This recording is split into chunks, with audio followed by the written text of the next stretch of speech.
Welcome, everyone, to today's Town of Chatham Zoning Board of Appeals meeting. The date is April 4th, 2023. Pursuant to Governor Healy's March 29, 2023 signing of the Acts of 2023, extending certain COVID-19 measures adopted during the state of emergency, suspending certain provisions of the open meeting law until March 31st, 2025, this meeting of the Chatham ZBA is being conducted in person and via remote participation. Every effort will be made to ensure that the public can adequately access the proceedings as provided for in the order. A reminder that persons who would like to listen to this meeting while in progress may do so by calling the phone number 1-508-945-4410. Then you put in the conference ID number, which is 586-439-674, then hit the pound. Or you can join the meeting online via Microsoft Teams through the link in the posted agenda. While this is a live broadcast and simulcast on Channel 18, despite our best efforts, we may not be able to provide for real-time access. We will post a record of this meeting on the town's website as soon as possible. In accordance with town policy, the public can speak to any issue, hearing, or business item on the agenda during the meeting when recognized by the chair. To authorize this form of hybrid meeting, we need a roll call of all members. Please state your name and whether you are in favor or not. Mr. Chair, can I just for the record correct, it's May 4th is our date of the meeting as opposed to April 4th. Did I say April? Yeah, just so that we're clear from the record. Oh. It's all right. When is May 1st? Is it next week? Okay, well, thank you, Paul. It's all right. I stand absolutely corrected. Buck? Oh, I'm confused now. James M. Upson, I vote in favor of this format. Lee Hovey, I vote in favor. Paul C. Semple, I approve the format. David S. Nixon, I'm in favor. Randy Potash in favor. Virginia Fenwick, I'm in favor. David H. Veach, I'm in favor. Okay, I ask that if any citizens or non-board members participate in the call via the phone, please give us your name and the last four digits of your phone number for ID purposes. First of all, we have some minutes. The minutes, I believe, are from April 13th. Paul? I will move approval of the minutes as published. Dave Veach seconds. And Buck approves. Paul votes yes. Randy votes yes. Dave Veach votes yes. And I vote yes. Okay. I'll give you a quick rundown, everyone who's here, as to how the meeting is conducted. First of all, the hearing notice is going to be read by the lady to my right. This is Sarah B. Clark. She's the PPO for the town. That's the principal permitting officer. After she has done that, the applicant or their representative will give a presentation. When they're done, I would ask for anybody either here or on Microsoft Teams who wishes to speak in favor to recognize by raising your hand or something so we can introduce you into the meeting. When that is done, I would read any and all letters that we have received, either pro or con. Following that, I would ask for anyone who wishes to speak either against the appeal or has a specific question to indicate they wish to join the meeting. There could be some rebuttal after that. When that is done, board members would ask their questions of anyone who had a presentation in any way, shape, or form with the before items. We would then close the hearing and the public hearing, and we go into deliberations. That's where we discuss amongst ourselves about how we feel about it, or other questions we might have amongst us. We would then take a vote. Voting in the Commonwealth of Massachusetts, to be successful, you must get a supermajority. In our case, that means you get to get 4 of the 5 votes that are cast. Voting today would be Buck, Paul, myself, Randy, and Dave Veach. That's all I can say about that. So, Sarah, let's start with 23-039, please. Application number 23-039, Town of Chatham, care of Dr. Robert Duncanson, 261 George Ryder Road, Chatham, Mass. 02633. Owner of property located at 610 Stage Harbor Road, also shown on the Town of Chatham's Assessor's Map 13A, Block 34, Lot 11. The applicant seeks a dimensional variance from the required abutter setback for the construction of a public utility building. The proposed wastewater pump station will be located 0 feet from the southerly abutter, where a 15-foot setback is required. A dimensional variance is required under Mass General Law, Chapter 40A, Section 10, and Section 8D2C of the Chatham Protected Bylaw. Good afternoon, members of the board. Robert Duncanson, Director of Health and Natural Resources for the Town of Chatham. I'm before you again today for another wastewater pump station. It's become a real process the last couple of months. This is, I think, the third one I've been before you with. This one is going to be located on town property at the Old Mill Boatyard at 610 Stage Harbor Road, behind the Harbor Master's Workshop, which is on the westerly side of Stage Harbor Road. The pump station's going to be located there because, again, that's the low point in the area. This area will serve Bridge Street as well as Honeysuckle Lane, Atwood, Cedar Swamp, as well as a portion of Champlain Road going to the west. Obviously, it's town property, so that makes it easier. This pump station is located in the floodplain, so it's going to be a fairly substantial structure. We've located it behind the Harbor Master's building. We originally looked at appending it to the Harbor Master's building to make it, kind of less obtrusive, if you will. But there were a couple issues. One, because of the nature of the pump station, we couldn't, under code, put it right next to the Harbor Master building. And there was also some thought that in a future project, the Harbor Master Workshop may be enlarged slightly into the area to the west to lengthen it, basically. So that, again, kind of limited our putting this building directly adjacent to the existing building. We've sited the building. If you've ever been down there, and I'm sure most of you are familiar with the area, it's a very tight site. And this time of the year, the Harbor Master has this site filled with buoys and boats and floats and all kinds of other things. So we've tried to site it in a way that preserves as much of that going forward as we could. We did look at alternatives on the property. So if you're looking at the screen, the area to the left on the south side of the workshop building, but that area is primarily parking, as well as area in the wintertime to lay out buoys and chains and whatnot. And as you all know, parking is extremely valuable in Chatham. So we really didn't want to put it someplace and take away parking spaces from the public. So we ended up locating it on the site there where there's already a couple of sheds. There's a couple of fairly large sheds that are there, which are used for various storage purposes.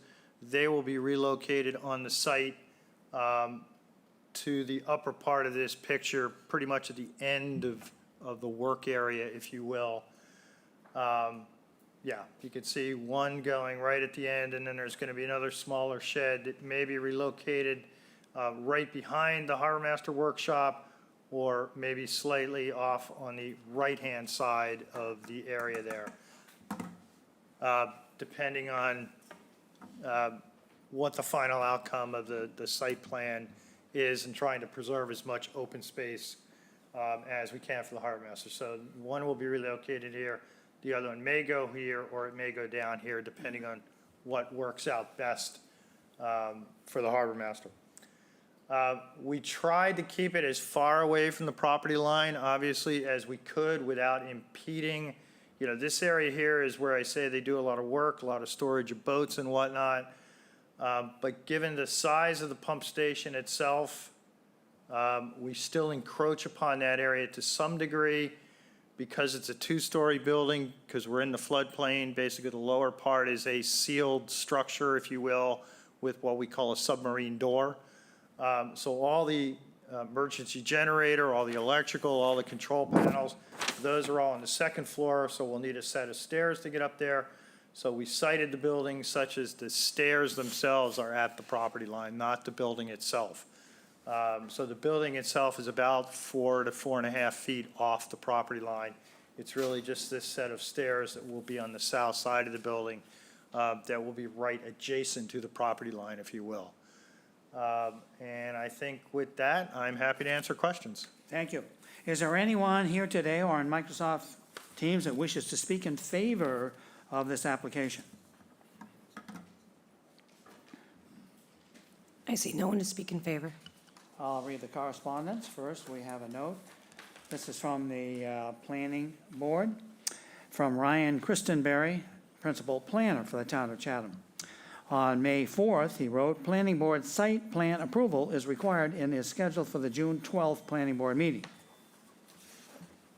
Then we have a note from Judith Giorgio, Board of Health, our health agent for the town. She writes on 5/2, "I've reviewed the plan to vary the setback requirements for the public utility building at this property. I have no concerns." That's the extent of the correspondence. Is there anyone in the audience here on Microsoft Teams that wishes to speak either against this or as a specific question? If so, please indicate you'd like to join the meeting. I see no one with a question or that would like to speak in opposition. Okay, questions from the board. Buck? Buck has no questions. Lee? I have no questions. Paul? Doctor, as we did, I think, with the Oyster Pond, can you address the, since it's a variance request, can you address the variance requirements that are set forth, at least on the back of our criteria? I don't know whether you have it there. Yeah, there's really no other site to put it. It's at the low point. Topography obviously isn't necessarily an issue, but we always have to put pump stations at the low point in the system, because as you know, water flows downhill. So topography really isn't an issue. Honestly, I forget what the rest of your criteria are. If you The want. hardship is the important one. Yeah, the hardship, we did look at the other alternative would be to put this entire neighborhood on low-pressure sewer. We did look at that option with the engineers. We also had 2 discussions with the Water and Sewer Advisory Committee about that. As this board, I'm sure you're well aware, because you've heard me say it before, the town's policy is always try to put as many people on gravity sewer as possible, because that obviates the need for each individual property owner to have a grinder pump, and then incur the additional expense of the grinder pump, the ongoing operation and maintenance of that. So we did look at putting this entire area on low-pressure sewer, which means everybody would have to have grinder pumps.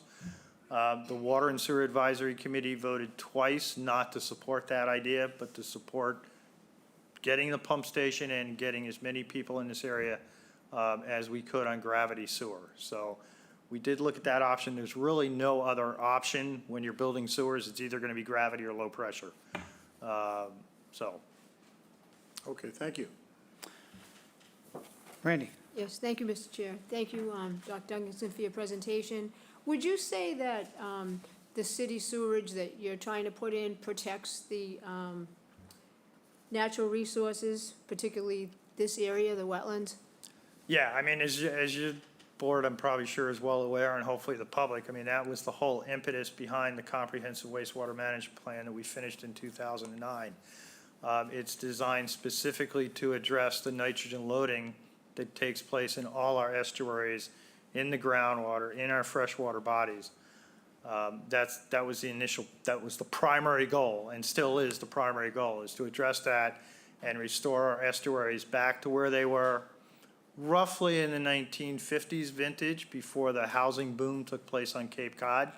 And then since that time, we've seen degradation in water bodies through algal blooms. We've seen loss of eelgrass. We've seen loss of shellfish. These estuaries are the nursery grounds for many finfish, so that could be contributing, to some of the declines in offshore finfish that, we're experiencing along the entire coastal environment, if you will. And so this is designed specifically to address those kinds of things, bring back water quality, bring back shellfishing. As I frequently say at public meetings, I ask people, how many people came to Chatham for the mountains? And the answer is none. Everybody comes to Chatham because they like the coast, they want to use the water, they want to go fishing, they want to go shellfishing. And to do that, you need good water quality. So that's specifically what this is designed to address, in addition to protecting our freshwater bodies, as well as the groundwater, which is our drinking water supply. Thank you. Jenny? I have no further questions. Dave? And I have no questions. Okay. I'll move to close the hearing and move into deliberations. Dave Veach seconds. Buck approves. Paul approves. Approve? Dave Veach approves. Okay, I approve. Deliberations. Lee? Thank you. So I have faith in the town, and they chose the correct and most, desirable location for this wastewater pump. I appreciate the fact that you considered alternate sites, but this is really the best spot. I understand the whole gravity issue with the sewage system, and that makes sense to me. And I also appreciate all the conservation issues that you mentioned. So I'm not voting today, but I would be in favor of approving this. Paul? Yes, I agree. I think the criteria have been addressed by the applicant, and in fact, it makes sense to put this where it is, given the topography and the unique lowness of this particular spot. So I intend to vote in favor. Ready? Yep, I also intend to vote in favor because you were able to meet the criteria. The topography is important with regard to water flow, and there's certainly a hardship for the town without this ability, and you certainly pegged the desirable relief may be granted without substantially derogating from the intent and purpose of the bylaw. You went into that at length, and it actually enhances the purpose and intent of the bylaw. Thank you for your presentation. Jenny? I have nothing else to add. That was a great summary. You met the criteria, and if I were voting, I would support it. Dave Veach? Yes, and I would echo all the previous comments. Buck? Ditto. I guess my question in terms of when you plan to do this, Dr. Duncanson. The intent is to get this project out to bid this summer.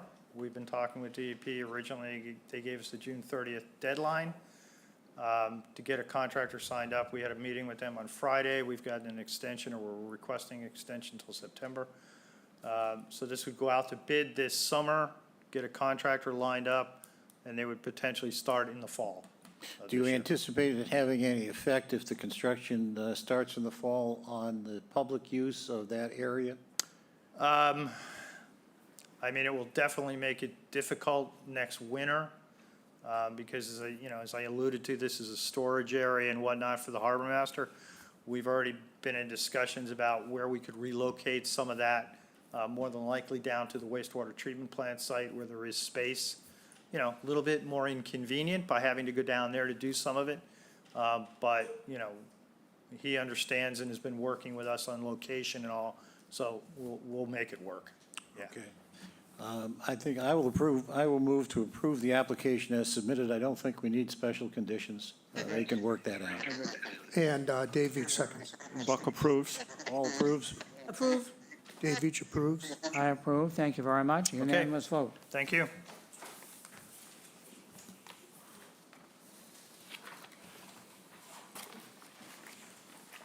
Okay, Sarah, we have 23-031 next, please. Application number 23-031, Philip and Lori Dumas, care of William F. Riley Esquire, P.O. Box 707, Chatham, Mass. 02633. Owners of property located at 67 Palmer Drive, also shown on the Town of Chatham's Assessor's Map 16G, Block 37, Lot P7. The applicant seeks to enlarge, extend, or change a non-conforming dwelling on a non-conforming lot via the demolition of the existing dwelling and the construction of a new dwelling. The existing dwelling is non-conforming in that it is located 12.6 feet from the westerly abutter and 22.2 feet from the southerly abutter. The proposed dwelling will be non-conforming in that it will be located 8 feet from the westerly abutter and 17 feet from the southerly abutter, where a 25-foot setback is required. The existing building coverage is 888 square feet, 8.9%, and the proposed building coverage is 1,485 square feet, 14.8%, where 15% is the maximum allowed. The lot is non-conforming in that it contains 10,004 square feet, where 40,000 square feet is required in the R40 zoning district. A special permit is required under Mass General Law, Chapter 48, Section 6, and Section 5B of the Protective Bylaw.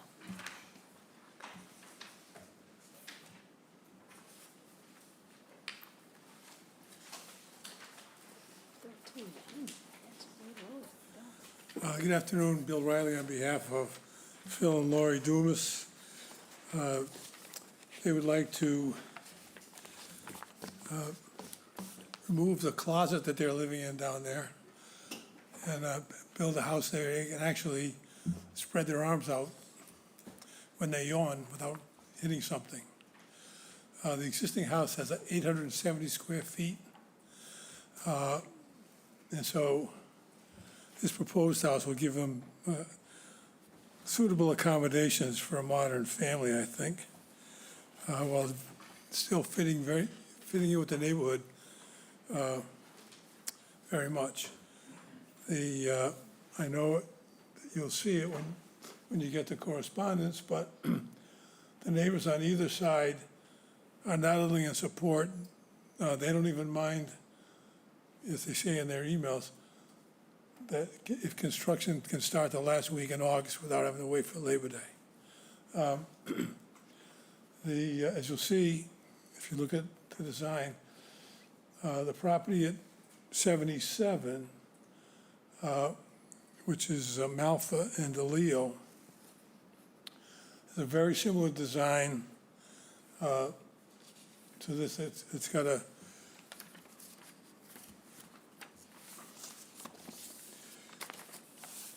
both the front and back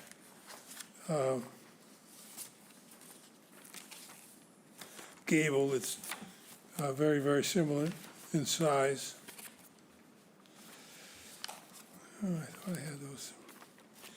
Anyway, and that's a building that was developed in, approved by you in 2019.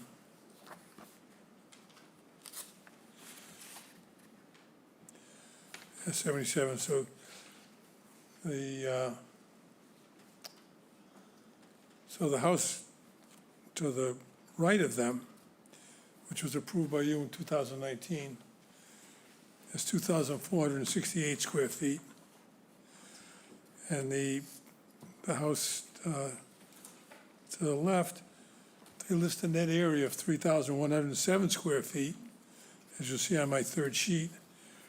But for some reason, they don't include the garage. If you look at, if you look at the picture on the assessor's field card, it shows the house with a garage. But then if you look at the diagram that goes along with that on the field card, it doesn't include the garage, which I found quite astonishing. But of course, they're really only talking about net area, which, as we know, is area that's heated or conditioned in some way.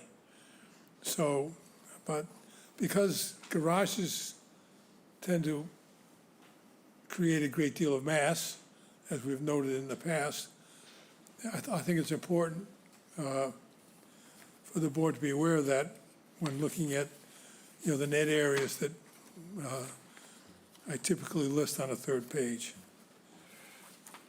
So I'll run through the criteria. So adequacy of the site, size of the site in terms of the size of the proposed use. Well, as I said, we want to remove the 870 square foot house and replace it with a new house that will have a total of 1,300, it's supposed to be 2,390 square feet on the first two floors. The lot contains 10,004 square feet. The proposed house is 40 feet back from the street. It will be 15 feet from the proposed deck to the rear property line. We believe the site's adequate because the building's nowhere closer than the previous building to the back line. But also because the property behind the proposed location is basically open space for the house to the right. Can you put that up, Sarah? The assessor's map.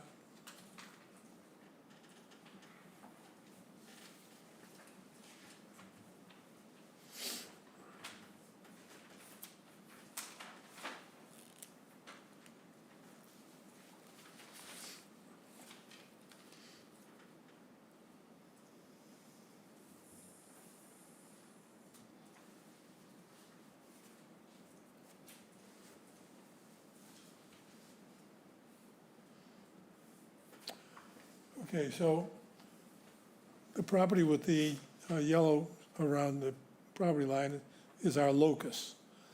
So the property to the left, as you look at our locus, owns all this property that extends all the way up behind both 59 and 77. So although we are going to be 15 feet from that rear line, we're a little further away than the existing building, but I don't believe it has any negative impact on our neighbor. Thank you, Sarah. And another thing is, if you look at the site plan, which is up on the screen, the location of the house is driven in large part by the location of the septic system, which, as you can see, is along the front of the property. It's very linear, dealing with modern rules of septic system design. And the septic tank is between the leach field and the proposed house. So the house has to be 10 feet away from the septic tank and 20 feet away from the leach field. So the location of the house is, as I say, in large part determined by that.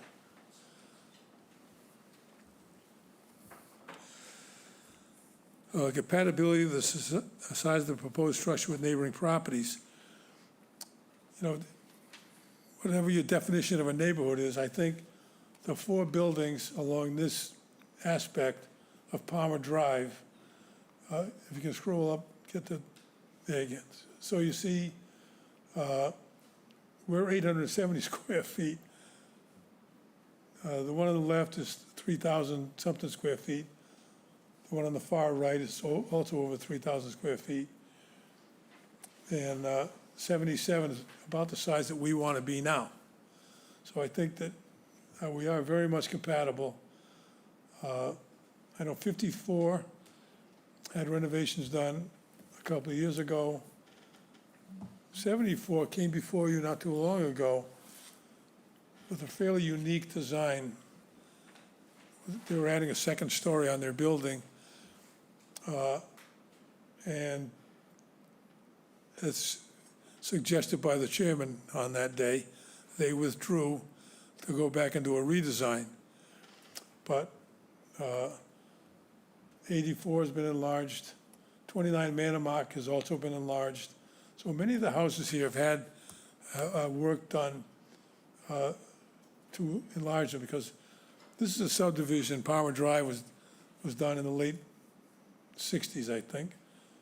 And many of the houses, were extremely modest, and people are coming in now and buying them and enhancing them, mostly because modern houses take more room. So I think that our proposal is very much compatible in size. Our proposed structure very much compatible in size with the neighborhood. Proposed increase in non-conforming nature. So our house is moving, if you go back to the site plan, Sarah, our house is moving closer to the house on the left. Right now it's 22 feet, and as proposed, it would be 17 feet. The house was previously 12 feet from the rear lot line, but now it's going to be 15. But there are letters from these neighbors all approving this design. So we think that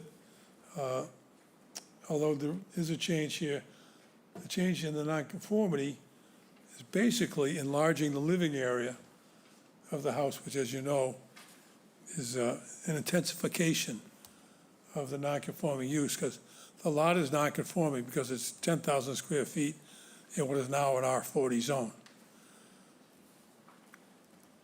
I suppose it seemed like a good idea at the time when they made that zoning change, but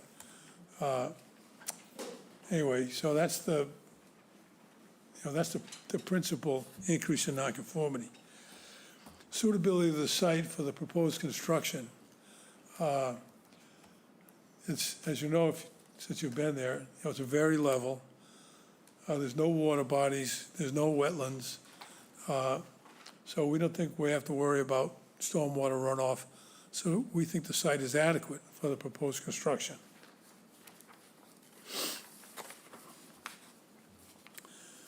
Impact of scale siding and mass on the neighborhood visual character. Now can we go to the elevations, please, Sarah? So, it's very, very conventional in this day and age with the gambrel roof line facing front and rear. And on the left side, the rear elevation is very plain. As I said, it's 2,390 square feet total on the first and second floor. First floor is only 1284 or something like that. So it's a very modest home.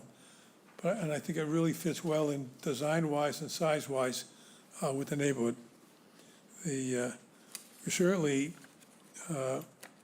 think that this proposal is not substantially more detrimental to the neighborhood than the existing structure. Compatibility of the proposed use with neighboring uses, and it's single-family residence in a single-family neighborhood, so it will continue to be compatible. Method of sewage disposal, one result of the construction is we're going to have a brand-new septic system, so we think that's a good thing. The source of water and drainage remain the same. Impact on traffic flow and safety, again, we don't think there's any impact on traffic flow and safety. Noise and litter, again, we don't think there'll be any change in that regard either. Adequacy of utilities and other public services, this is a well-seasoned subdivision, and utilities and public services are perfectly adequate.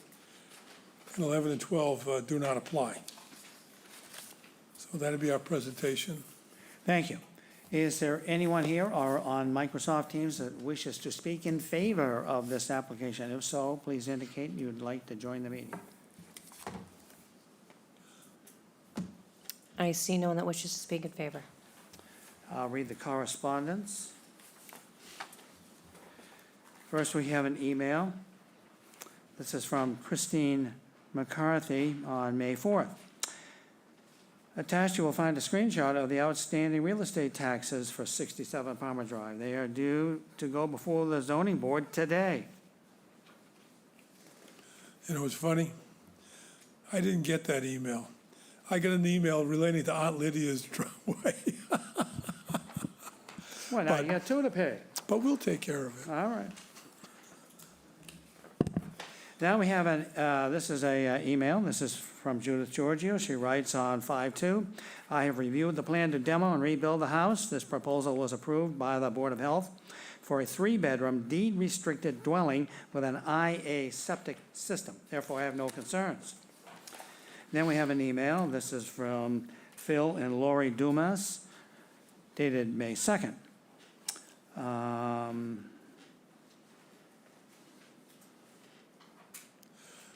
But we can waive the reading of that. What he's trying to do is tell you that the neighbors aren't objecting to construction beginning in the last week of August.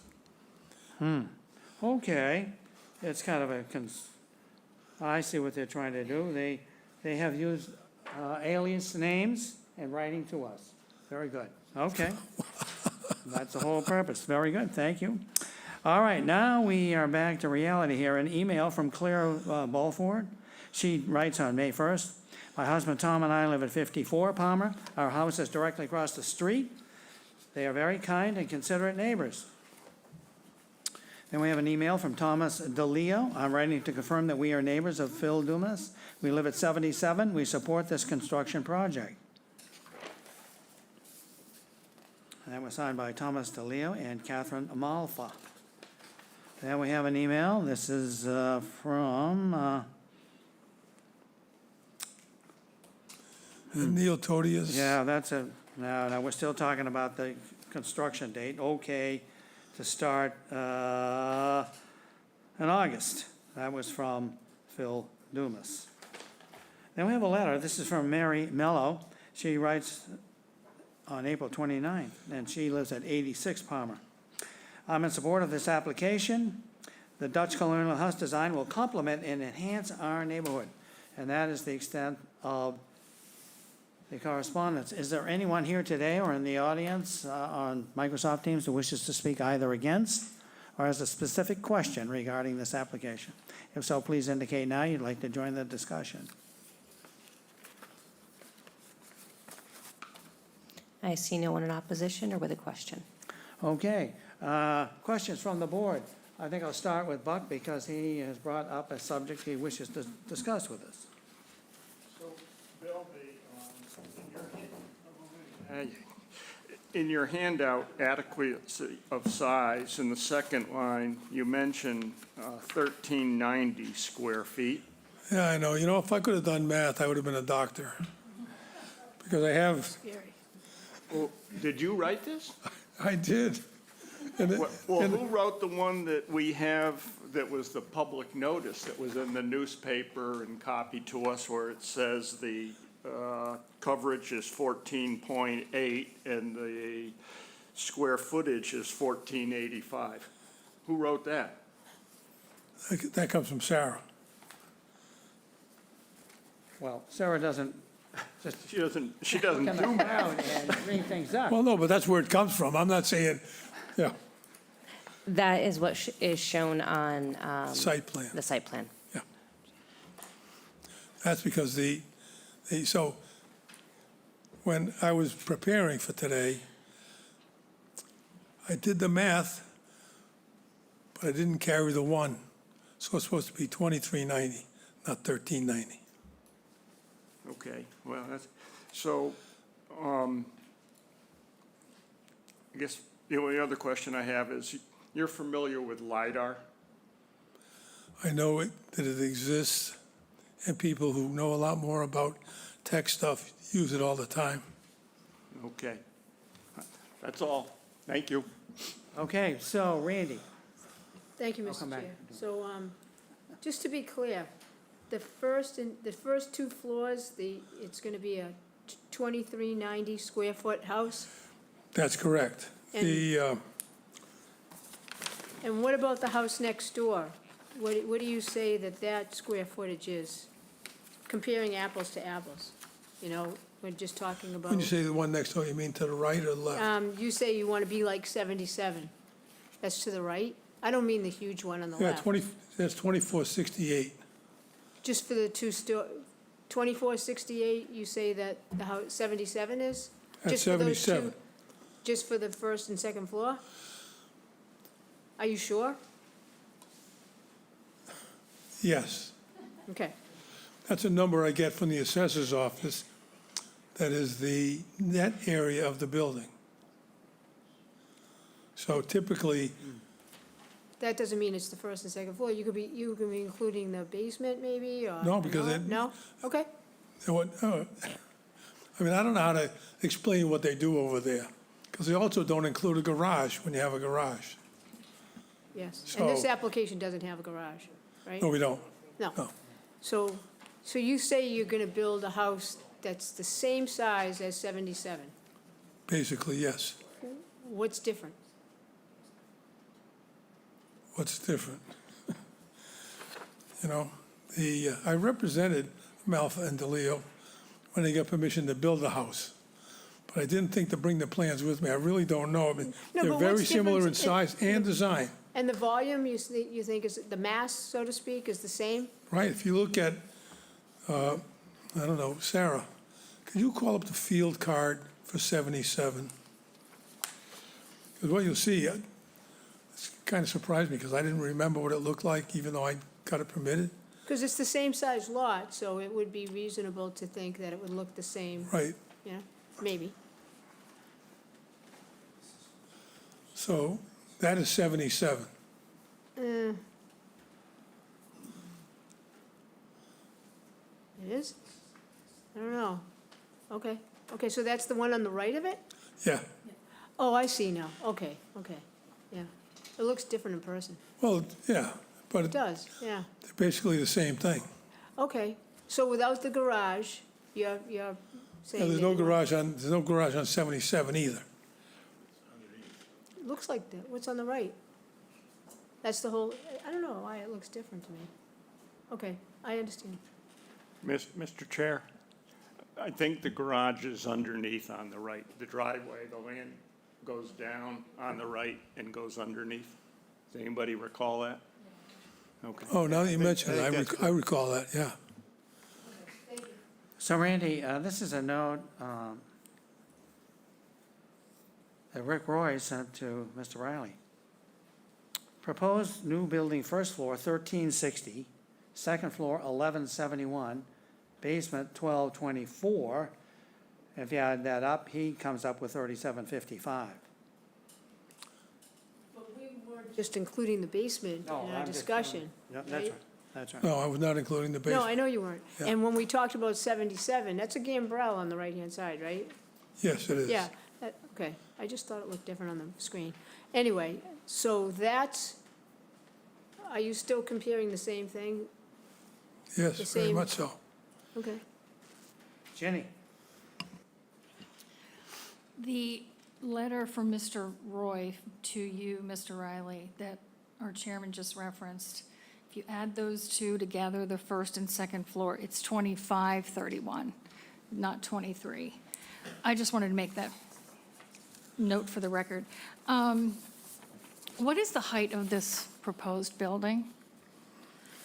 It's 27 feet. So if you look at the site plan, do you have the site plan up, Sarah?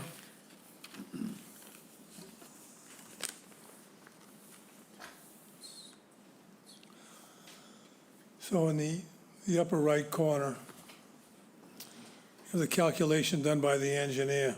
Yeah. He says a 94.3 maximum allowed ridge elevation. Yep. 92.5 proposed ridge elevation. So we're basically 2 feet below the maximum height.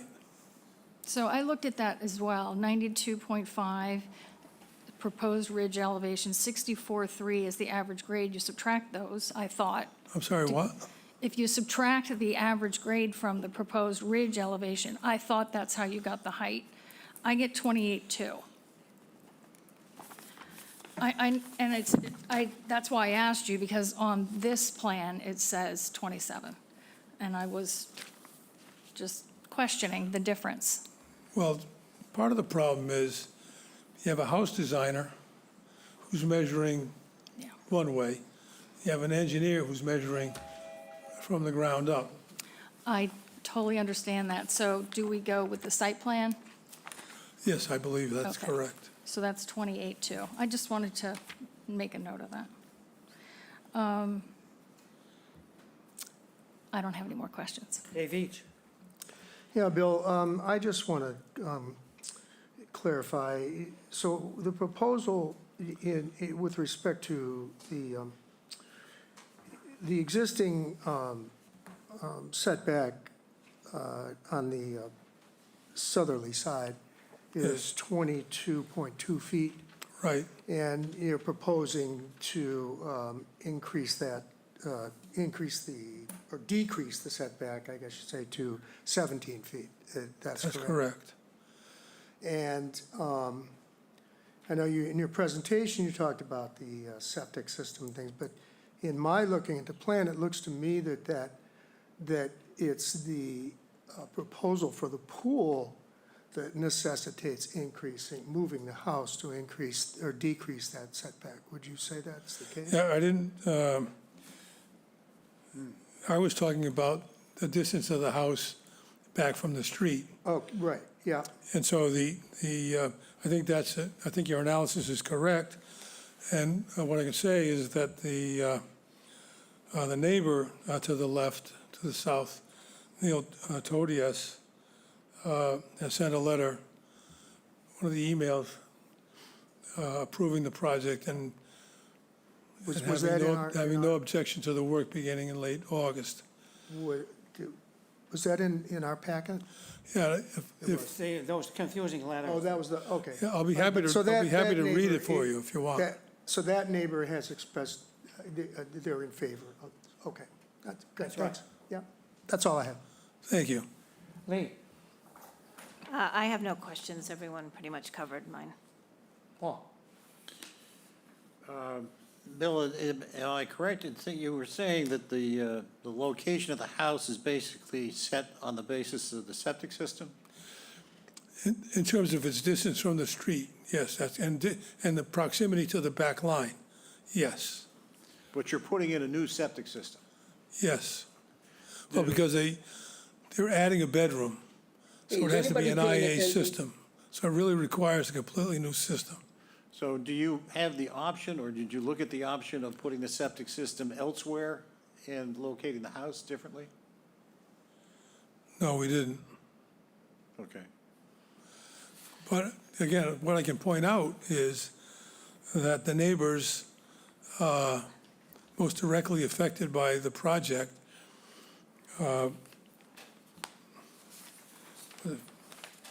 59, 69,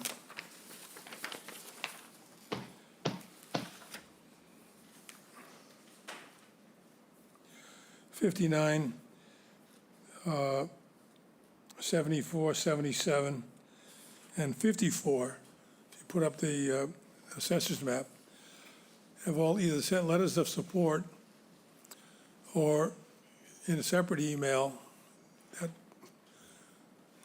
have said they don't mind if the work starts in the last week in August. Okay, I understand that. And your handout on the third page, I was a little confused by some of the notations there. Well, you know, I hate just putting down the net area because it doesn't explain how they got to where they are. Okay, I understand that, and I know we've discussed the idea of net area and being conditioned space in the past. But I'm a little unclear of, like, for under 51, you have 80,000 in renovation Yeah, just- 2022. What does that mean?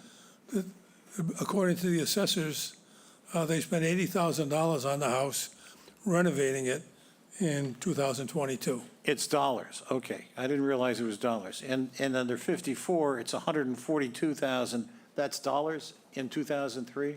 Yes, that's correct. So I just wanted to point out that it's a neighborhood where the properties are being enhanced all the time by all the neighbors. And so this proposal really fits into the neighborhood dynamic. And that presumably is reflected on their assessed value. Yeah, yes, it is. Okay.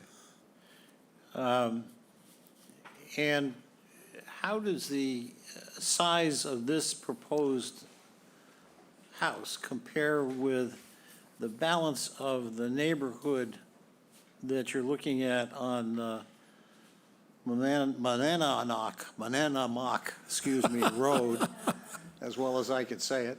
Easy for you to say. I know. Can you put up the assessor's map again, please, Sarah?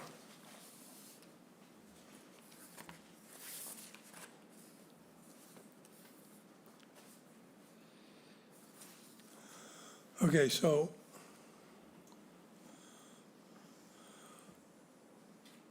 Manamoc, 29 Manamoc was before you.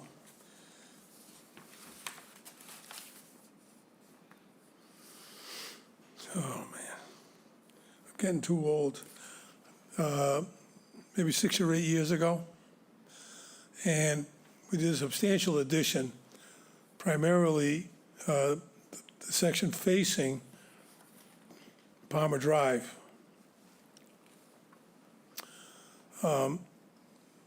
Even 105, which is quite modest, they got an expansion on the side towards the wetland there so they could have a garage they could drive into. But they didn't add living quarters over the garage. So I say 74 had previously been expanded. That's when it was owned by Michael and Pauline Holly, who were predecessors in title to these people, the current owners. And then 59, which is the large house there at the corner. I mean, it's a very large house. So when you look at the roofs, unfortunately, you can't tell what's the second floor, what's just one story. So I drove through so 17 Manamac is a one-story building, but they have, obviously, quite a bit of distance there. Same thing with 7.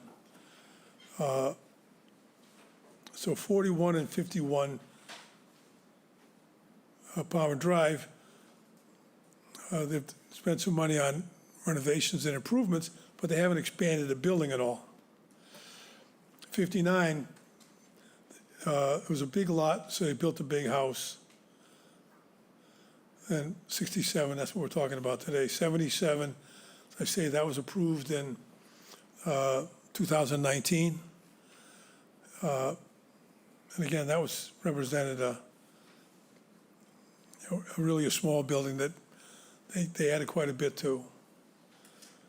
89, which is off there in the corner, it's not a very large lot, so they built a modern, not really a huge house, but a larger home for this neighborhood.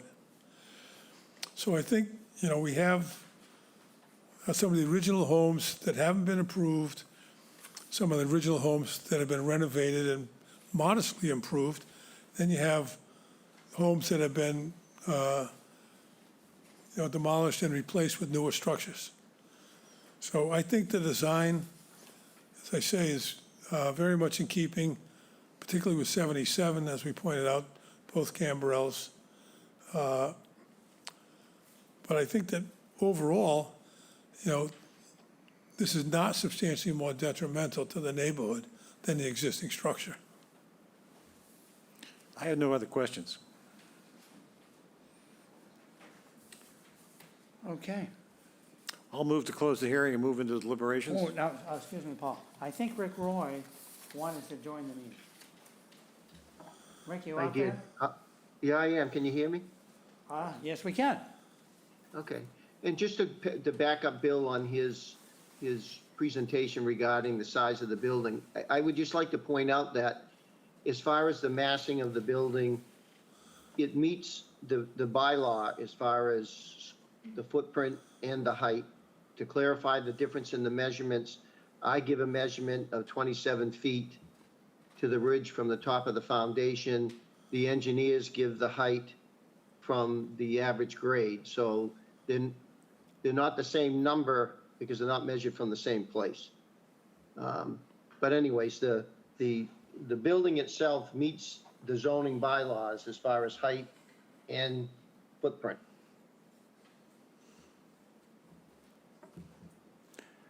Okay, thank you, Rick. Is there anyone else? Guess not.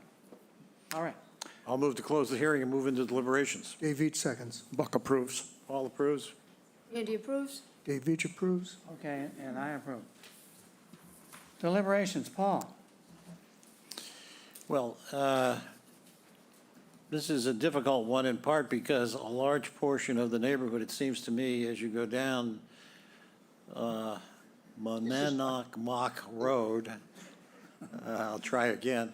Manamac. Seems to be a smaller grouping of houses than exist now or are substantially being built on the other side of Palmer towards Cod Lane and what would be the west. So in that sense, it's a little bit out of sync with the rest of the neighborhood on that side. With respect to its positioning on 77 Palmer and 59 Palmer, 89 Palmer, it's more consistent with the size of those buildings. And I guess the design is somewhat similar to 77.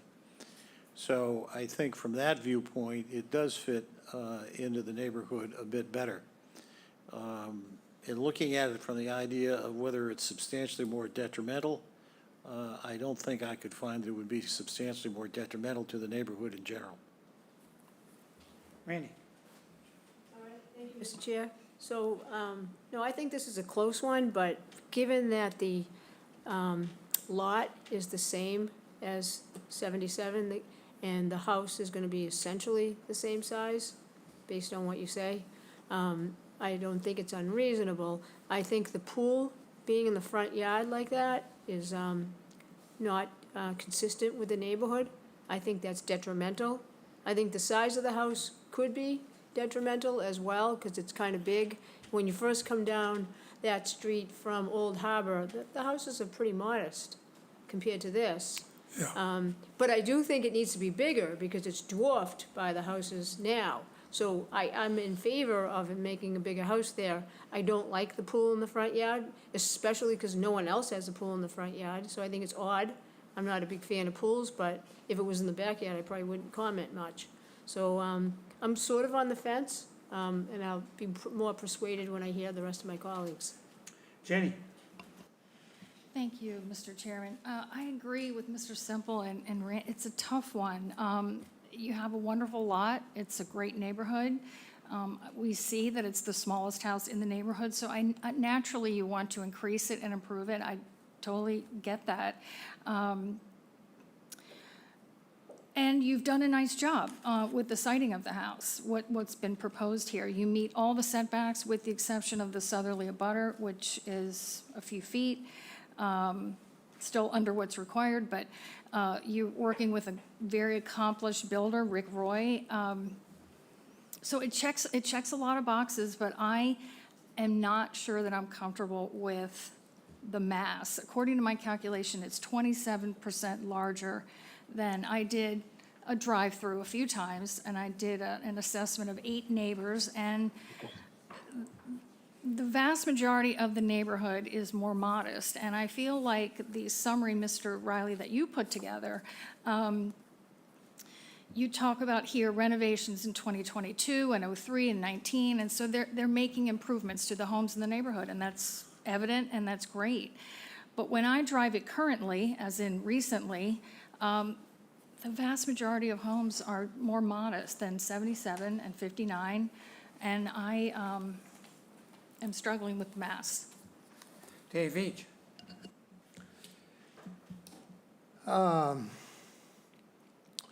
Well, I guess the bottom line, my feeling is in alignment with Paul on this. I think it's, certainly there are some questions, and I mean, you know, with respect to size, you can see it in different ways with respect to the neighborhood. You know, I'm not, you know, like, as far as moving the house to accommodate the pool, the neighbor who's on, the affected neighbor doesn't seem to have a problem with that. And the neighborhood, some parts of the neighborhood have spoken in favor of this. So it's a close call, but I don't think that it rises to the level of being substantially more detrimental to the neighborhood. I'll support it. Bob?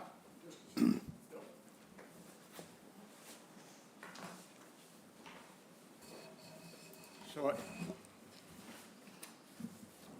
I struggle with number 5 on your handout, Bill, which is the standard criteria that we're supposed to use before we ultimately make the decision on the effect on the neighborhood.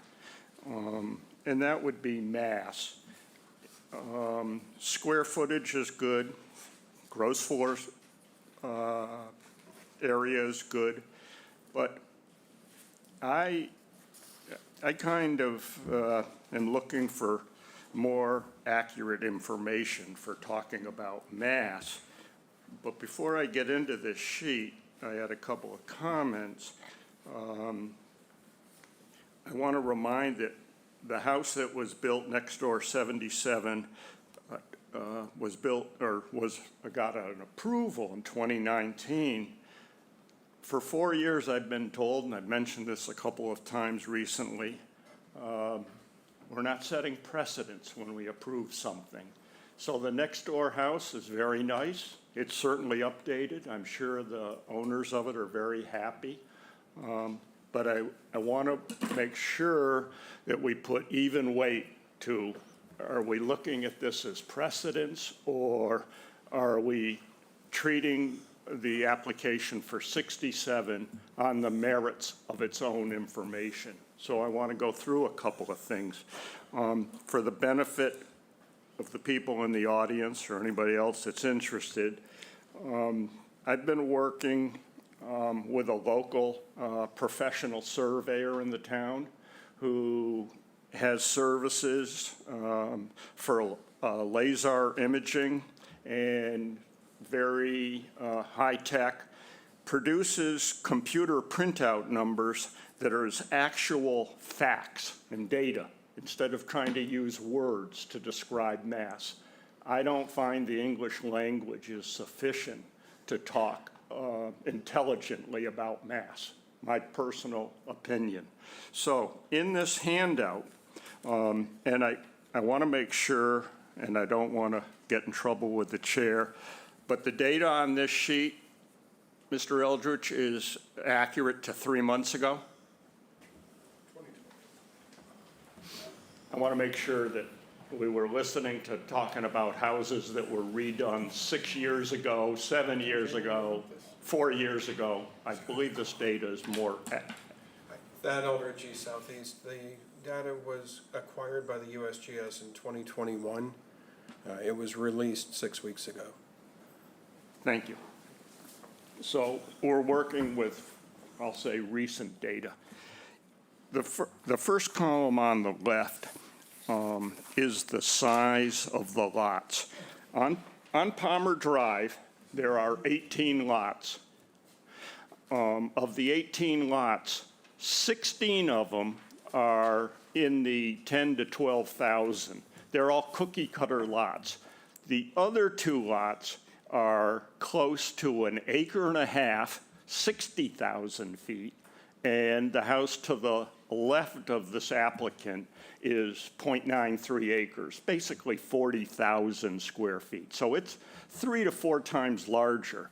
So when I'm looking at the neighborhood, I took the 16 homes that are left on Palmer Drive, or I excluded the 2 that I thought were outliers. Now, that may or may not jibe with everybody else's way to review the data, but I wanted to clearly state that I was looking at only the properties on Palmer that were all of approximate lot size. And I do want to state for the record, as a disclaimer, that LiDAR technology is very accurate, but it's not as accurate as having an engineer go out to the site and do whatever professional surveyors do. So there's probably an error that needs to be realized of plus or minus 3%. Not a lot, but I don't want anybody to take these numbers as being precise to a couple of centimeters or a quarter of an inch.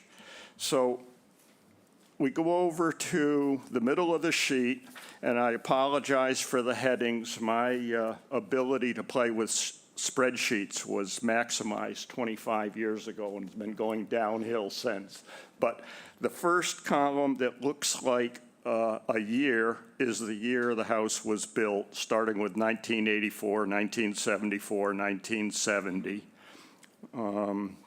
The numbers in between Palmer Drive and Palmer Drive over on the left-hand side, starting with 5 and running down to 155, are the lot numbers or the house numbers, so that if you want to peel off any one property, you can do it by house number. The next number to the right of the year of construction is the square footage of the property. That's basically the technology that we've been using for dealing with applications. It's been coverage, it's square feet, not cubic feet, which is a more traditional measurement for volume or mass. Style of the home, cape, ranch, colonial, whatever you want. And the number of stories, 1.5, which is traditional to a cape, maybe 1 3/4 is a newer version of a cape, or maybe it's a Dutch. But the second column from the right is the key number when you're looking at mass of a house. And that number, the first number at the top, is 28,600.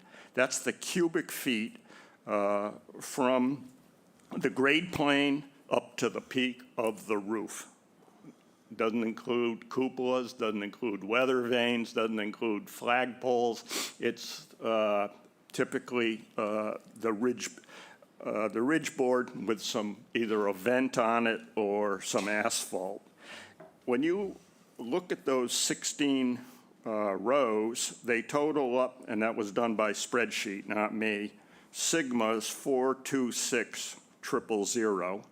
You divide that by 16, and the average volume of the typical house in Palmer Drive is 26,625. The column to the far right is the ridge elevation. And the ridge elevation for this house, well, let's stick with what the date on the sheet says. These come from LIDAR also. So these come from ESE LLC, East Southeast Engineering, formerly the previous generation, Eldritch Engineering, the town engineers.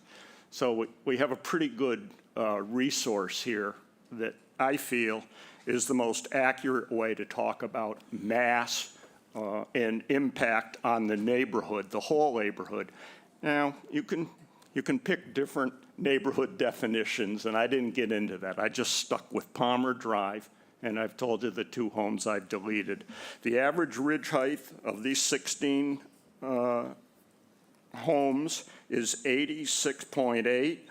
The proposed height of 67 is 92.5 from the grade plane, not from the top of the foundation, but from the grade plane. So the proposed house is going to be almost 6 feet taller than the average home on Palmer Drive. That's very important to me, because we're currently building a house on Stage Harbor Road across from the Atwood Museum that is pretty much 5 to 6 feet above the average ridge on Stage Harbor Road. And there's a big difference to the eye and to the neighbors, and I've heard it. So this is a significant difference to a neighborhood that is kind of unique. It's a unique neighborhood that all the lots are exactly the same. All of the houses were, or basically have been basically the same. I think I personally feel that I want to support that. Now, I don't want to restrict somebody from being able to modernize their house. So if the average of this 16 homes is 26,625, there's a number right below it, 33,281. And that's allowing for a 25% increase over the average of 26. So somebody wants more room, somebody wants to make, a larger house. We have never discussed that, but what's a reasonable increase? When you compare it to the average home in the neighborhood. I look at, the baseline average, and this number here that's 25% more than the average, 33, it's interesting that's actually, it's close to the second largest volume of these. If you look up and down the columns, it's very close to what the biggest house on Palmer Drive is. So I think that's a reasonable estimate of what could be a good number. But the number alone, volume, doesn't include ridge elevation. And I think it's important to look at that also. And as I said, they're asking for a 6-foot higher ridge than the average home on Palmer Drive. So I believe in this LiDAR technology. To put it in numbers, talking facts, it's very hard for the average person to talk mass between a blueprint, which I've played with blueprints all my life, and they're hard. And I think using these type of numbers gives you a much closer look at what we're talking about. So I would, going by this, we know the square footage of the proposed house at 67 is 1485. We know that if we doubled it to 20, if we went up 20 feet, not the 28 feet, if we went up 20, it would be up closer to 30,000 cubic feet. If we go to the 28, it might be somewhere in the neighborhood of close to 40,000.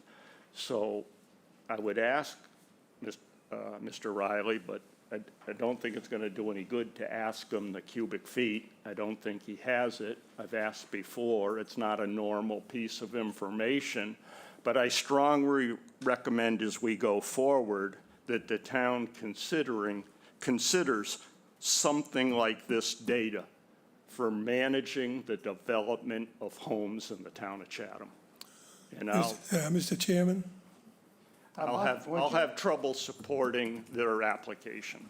Buck, my quick question on this, and then the 41,877. Yeah. That's what you believe the cubic number is for the proposed? No. 67? No, that would be the maximum. In other words, it can't be any higher than that. I get you. What happens is when you have a cape, the cubic feet's going to be a little lower. When you have a gambrel, it gets closer to the 40,000. This is a Dutch colonial. The roof, it's not flatter, but there's more beef in the second floor. My best guess is it's up 36,000, which is clearly over the 33. These are just my opinions. I'm sharing them with you because it's deliberation time, and I wanted to talk numbers, not words. Okay. Mr. Chairman? Lee? Hard act to follow. Yeah, right. I do echo a lot of my colleagues regarding the homeowner's desire to build a new house. I totally get that. I think that the house they're hoping to build it's a big house on a small lot in a very modest neighborhood that probably is going to continue to change, however. I don't think if we approve this, it will be substantially more detrimental to the neighborhood in general. I really don't. But once again, it seems like a big house for the whole neighborhood. I'd like to address the board. Rick, this is not time for you to do that, but, feel I like I've understand been over here. the situation. First, we're going to hear from Mr. Riley, because this information was not provided to him beforehand, so that's why I'm allowing you to speak at this time. Thank you very much, Mr. Chairman.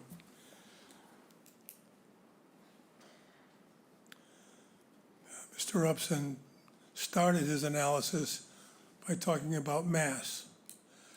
And, the criteria talks about scale, siting, and mass. And having the property, having the structure be 40 feet back from Main Street alleviates the mass than if the building were up 25 feet from the street. So the further away from the street it is, the less mass is obvious to people driving by.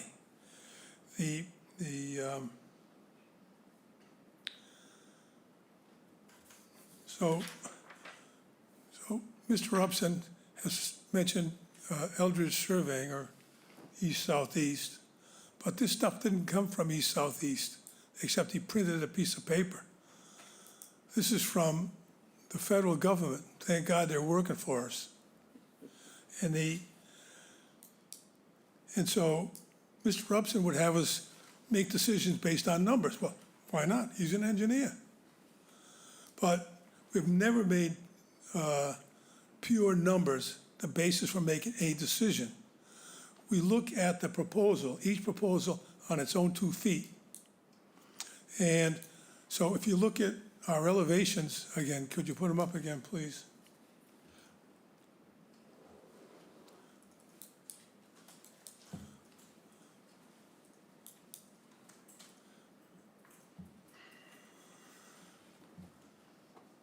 And understand that the building is going to be 40 feet back from the street. And there's, there's no garage to add to the mass. I know people were concerned about the swimming pool, but a swimming pool doesn't create any mass. So the idea that, we're not supposed to use the heights of every roof in the neighborhood for determining what's an appropriate height for the roof of this building. And what you do is you look at the building. Here's the design, and then you drive around if you want, look at the other roofs in the neighborhood. So the buildings on either side have a very similar sized roof structure. And Mr. Upson says, well, but that lot for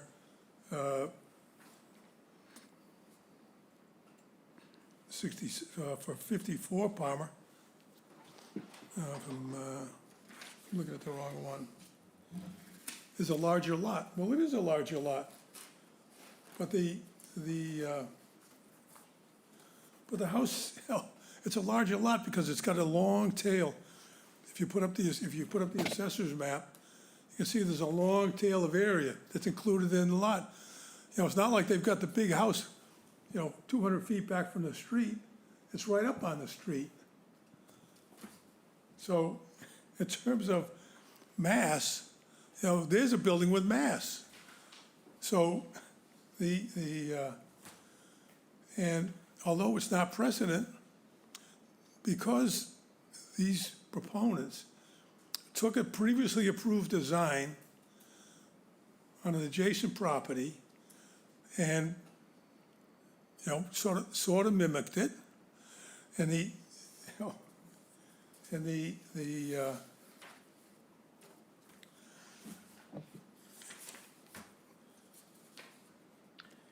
mean,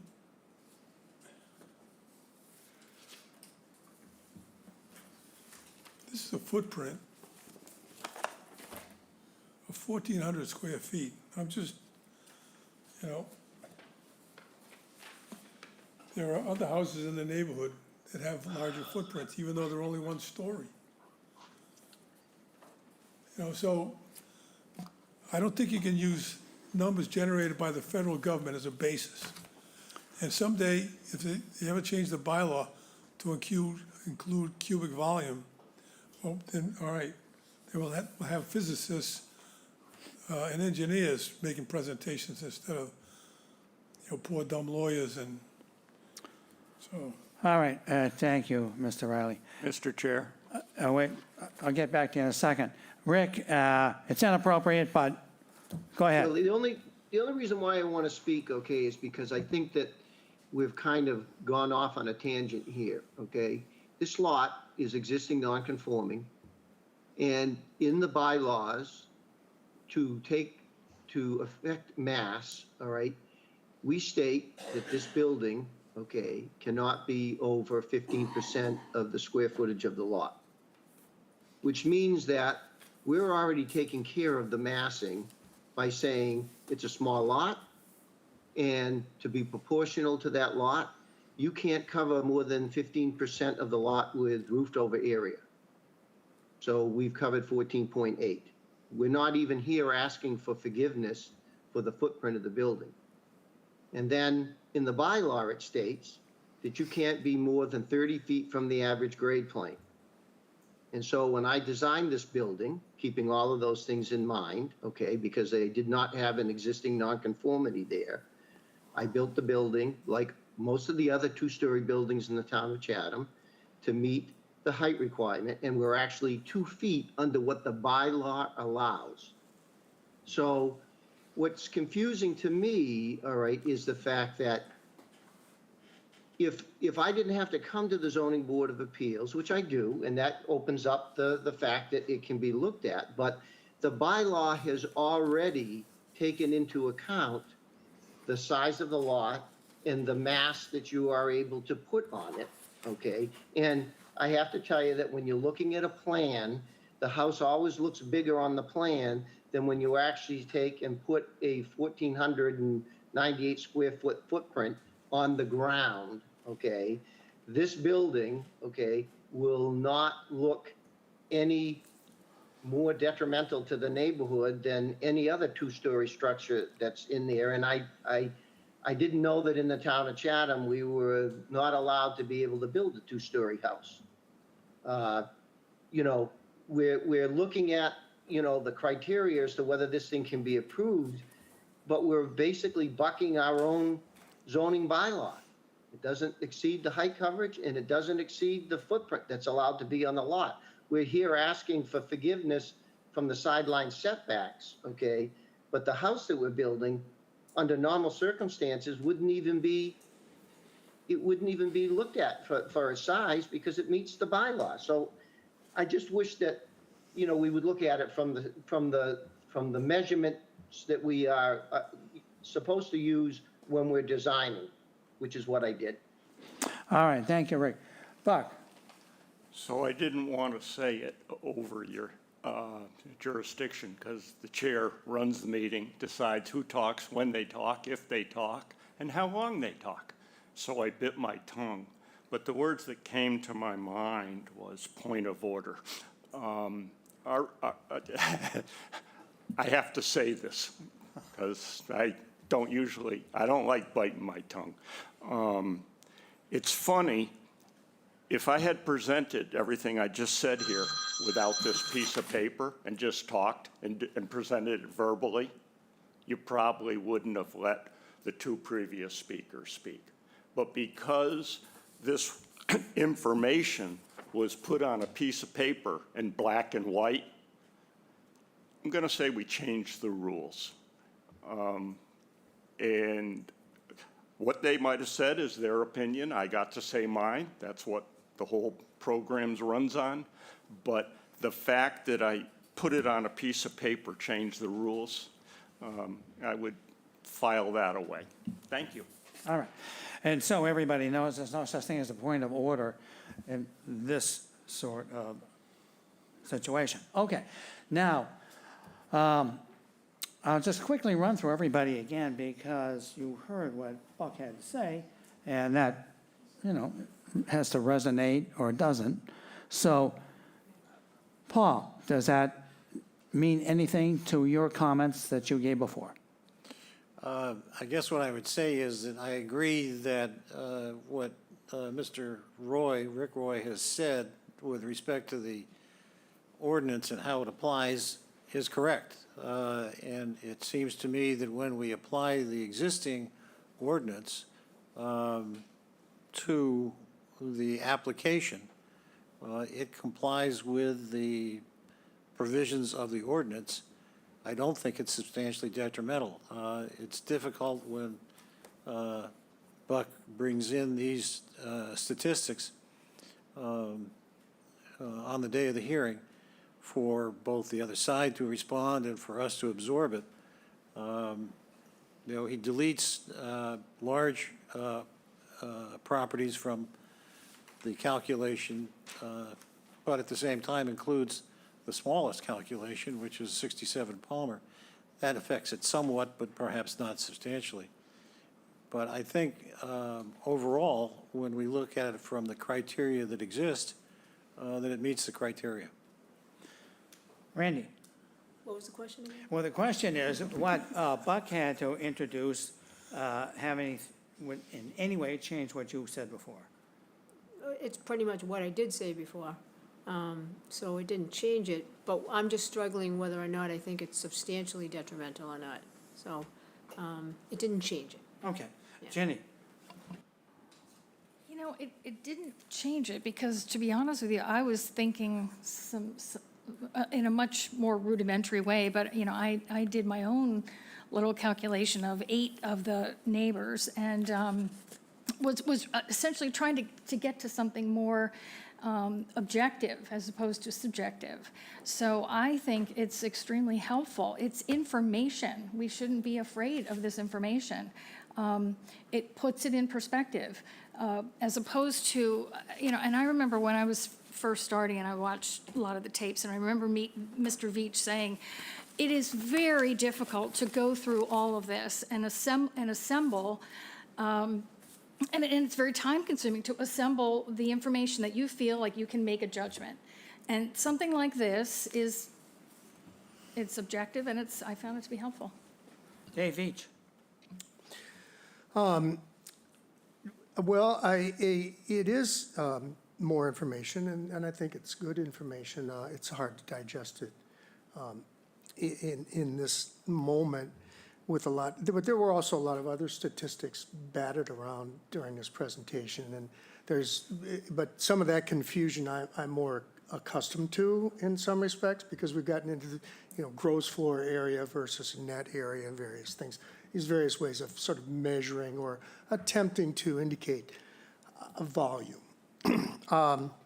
So I'm in favor of having more information, but the thing that, and had Rick had you not given Rick the opportunity to speak again, I neglected to say when I spoke the first time that I was very much influenced by what he was saying. This was designed to meet the criteria of the bylaw. Now, it is here because it's pre-existing non-conforming, and they are asking for some relief with respect to the setbacks, but with respect to the lot coverage of the building, height of the building, the design meets the criteria. So we're really kind of down. So, and I certainly appreciate that Buck's wanting to find a way to make more objective what tends to be a subjective thing, which is in terms of measuring or the volume of a building or the impression of the volume of the building. Bill's also correct, the further away from the street, the less it looms over, and et cetera. From my perspective, I guess, because I spent a number of years on the HBDC and kind of in a similar kind of, needing to make aesthetic judgments about buildings and signs and things like that, and very difficult to use statistics to try to really analyze that. And it is true that a gambrel has a little more meat to it than a Cape-style house, et cetera, et cetera. All of that, maybe I'm speaking too much, but it doesn't change that none of this takes it over into substantially more detrimental, in my judgment. Because I think in my judgment, that they've worked to meet the criteria of the bylaw, and I feel that this is not going to be substantially more detrimental. Lee? I agree with Dave Veach completely. I have nothing more to add. So my spin on all that we've been hearing today, I think in my own mind, when I think of the mass question, the mass comes out to me from the streetscape. When I drive by something, when I look at it, that's when the mass hits me. It isn't necessarily you know, what the square footage is on the, you know, the rest of it. It's how it appears to me. And then I look around and I see what else is here. You know, this is the neighborhood. And we're talking about the neighborhood. Is it substantially more detrimental to the neighborhood? So I think Randy hit the nail on the head with what's troubling me about this. And what troubles me is when I add in that pool, which is essentially half into the front yard, it doesn't fit at all. And I know the pool has nothing to do with us, but the whole project, and it's presented to us as a project, the pool, to me, just puts this into not even a different neighborhood. I've been trying to think of any neighborhood around here, and I'm sure there's got to be a couple where the pool's in the front yard. It's not where it belongs, or visually to me, and how it fits with everybody else. So, I don't know, I'm kind of on the fence too, Randy, you know? It's sort of the damned if you do and you're damned if you don't kind of thing, so. So, Mr. Chairman, can we take a straw poll? If you'd like. Yeah, Would it be possible for us to condition it with taking the pool out, or is that beyond our, well, the pool isn't, so we can't? no. No? Okay. It could happen, suppose, Mr. Riley's asked for a straw vote. I suppose, you know, everybody says get rid of the pool. Well, he could say, well, I'll tell you what, you know, so it is possible from that standpoint. So, the straw vote would be, and everybody should participate in this, is it substantially more detrimental to the neighborhood or not? Buck? So, I know it's just supposed to be a yes or no answer, but I've spent some time on it. I'd like 10 seconds. I don't like straw votes, but I'll vote no. Okay. Lee? My vote, the question is it substantially more detrimental to the neighborhood? No. Paul? All right, I don't know whether that's what Buck was saying. I think he misread the question, but I will stick with my position, which is it's not substantially more detrimental to the neighborhood. Randy? With the pool, yes. Ginny? I would say yes as well. Dave Veach? Yeah, and I don't find it substantially more detrimental. I would vote yes. Well, Wait, if you're going to vote yes, you just flipped yourself. I did. Well, I didn't mean to flip myself. I'm with Paul on this.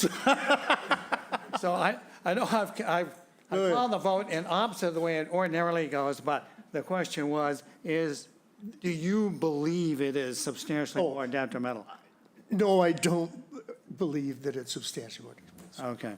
Well, and as far as I go, I agree with Randy. With the pool, yes, it is. So would you like to withdraw? What would you like to do, No, we'd like to Mr. continue Riley? for 2 weeks. No. We actually don't have a meeting in 2 weeks. We don't meet again until May 25th, and that agenda has 8 items on it. All right, well, then the first one in June. We don't need, Please, that's it. That's your request.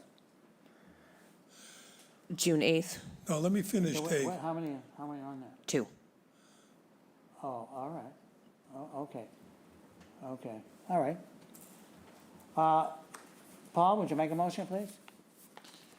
Do I hear a motion to, He wants it continued. a request to June 8th? Yes. All right, I'll move to grant the requested continuance to June 8th. Dave Veach seconds. Buck says yes. Paul says yes? Randy says yes. Dave Veach votes yes. There you go. It's nothing like unanimous vote. Another happy customer. Was it interesting? Yeah, it was. Aren't they all? Aren't they all? Okay. Well, are we ready for the cocktail hour yet, Sarah, or do we have to do a couple more? What do you think? Okay. All right. So I lost my, my big sheet. Here we go. Sarah, please, 23-032. Application number 23-032, Jeffrey and Danielle Ether, care of Joseph Perullo, P.O. Box 141, North Chatham, Mass. 02650. Owners of property located at 16 Aunt Lydia's Way, also shown on the Town of Chatham's Assessors Map 16G, Block 3B, Lot A3. The applicant seeks to construct a non-conforming accessory structure on a non-conforming lot.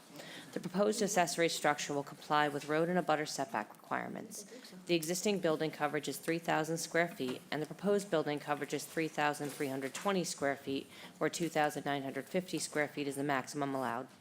The lot is non-conforming in that it contains 26,344 square feet, where 40,000 square feet is required in the R40 zoning district. A special permit is required under Mass General Law, Chapter 40A, Section 6, and Section 5B of the Protective Bylaw. Gentlemen, Hi. please introduce yourselves. Good afternoon. I'm Jeffrey Ethier, the homeowner of 16 Aunt Lydia's Way in Chatham. And with me, I have Joe Perillo, who is the contractor that I have hired to look into building the accessory structure in the backyard. Okay, so before you gentlemen begin, if you don't mind, I think we need to hear from the building commissioner on this specific. Thanks, Jay Briggs. Jay Briggs, please. Jay Briggs, Building Commissioner.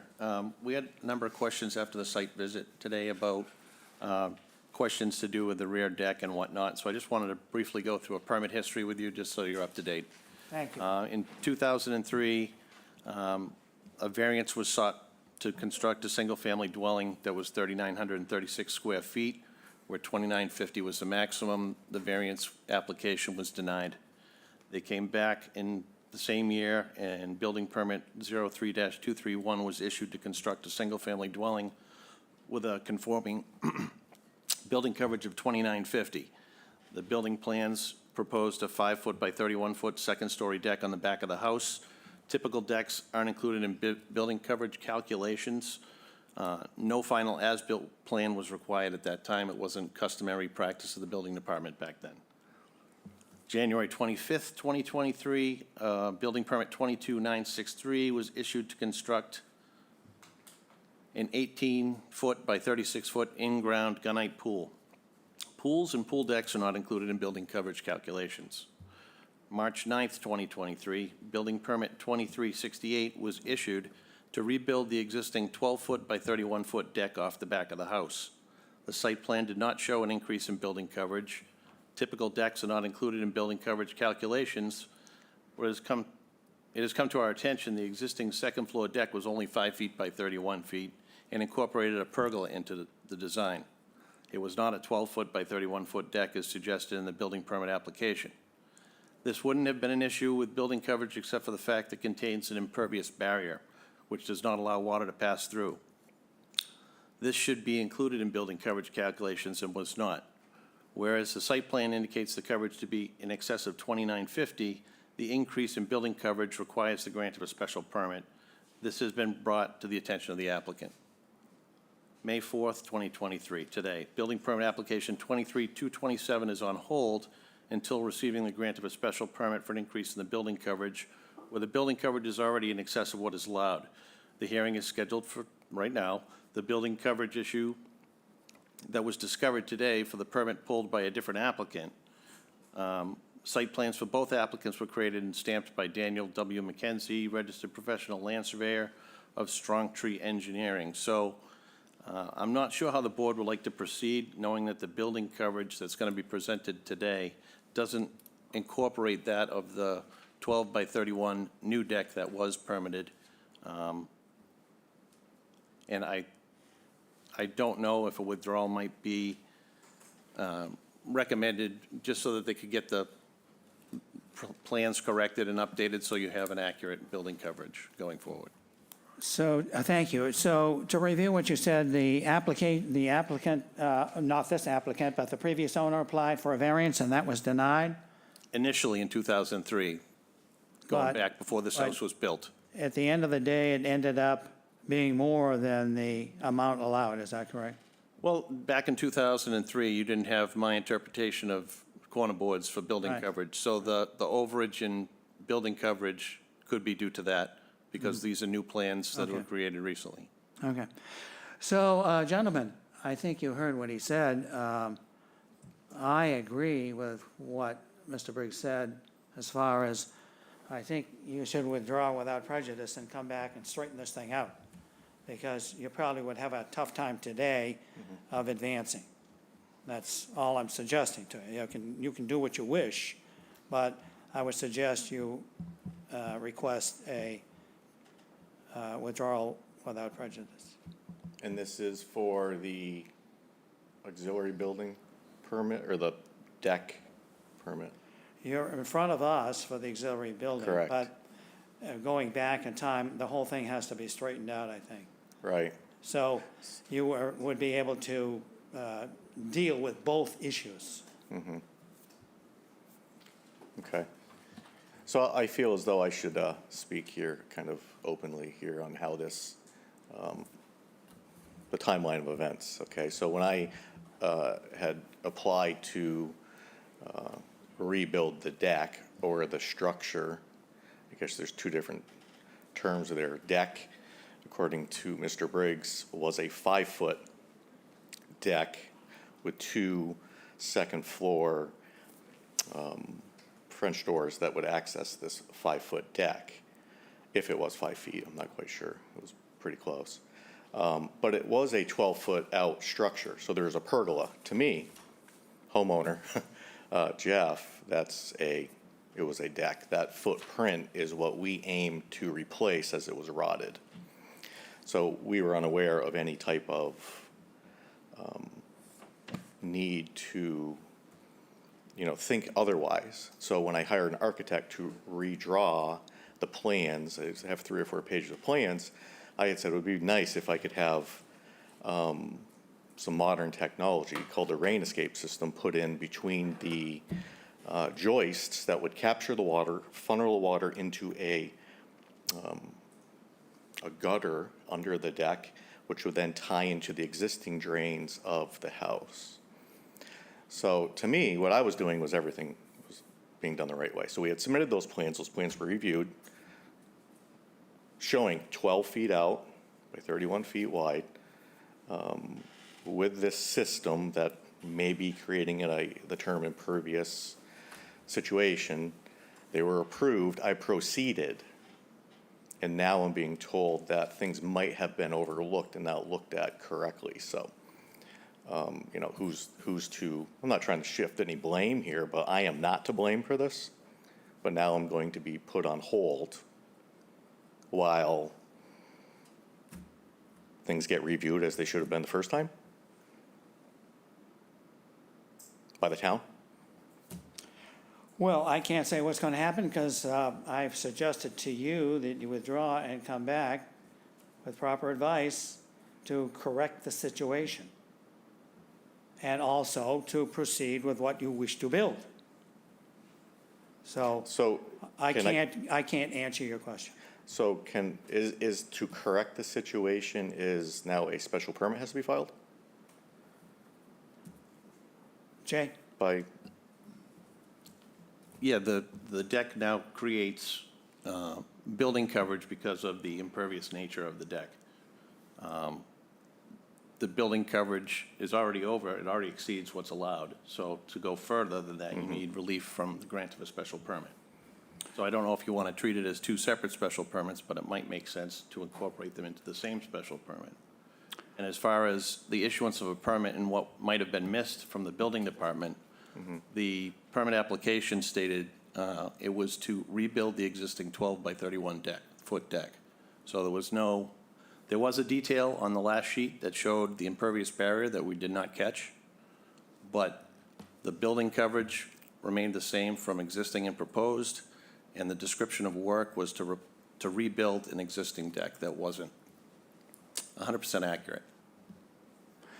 So in other words, you need 2 special permits. Okay. So I guess I would talk with. Yeah, pretty much. Okay, we'd like to withdraw.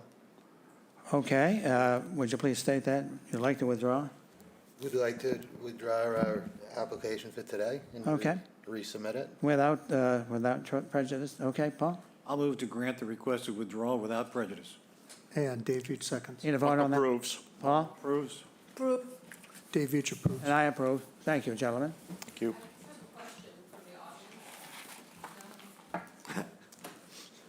No, I'm sorry, it's gone.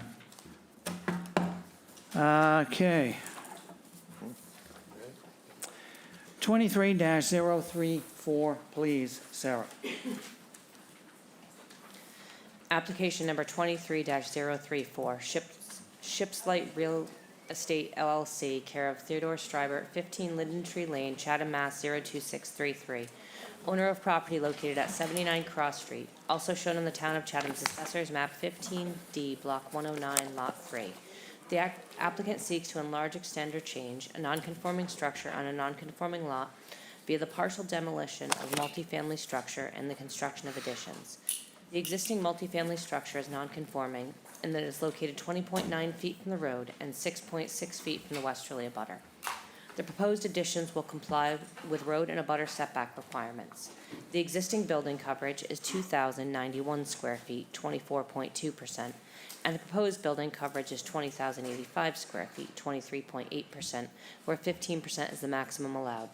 The lot is nonconforming in that it contains 8,630 square feet, where 20,000 square feet is required in the R20 zoning district. A special permit is required under Mass General Law, Chapter 48, Section 6, and Section 5B of the Protective Bylaw. Welcome, Sam.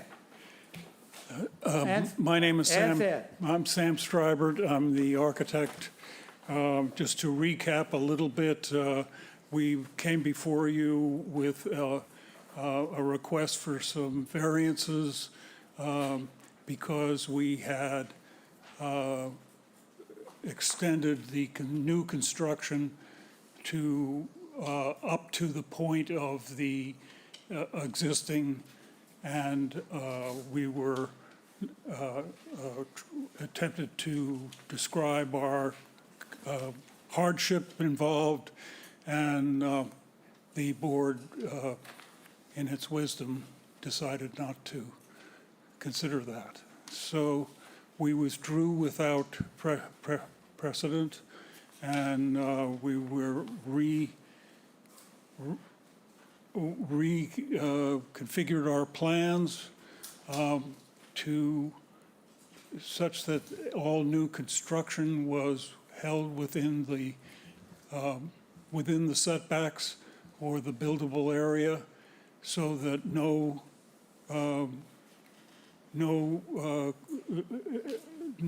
concerns would be raised by new construction encroaching on the dimensional controls of the bylaw.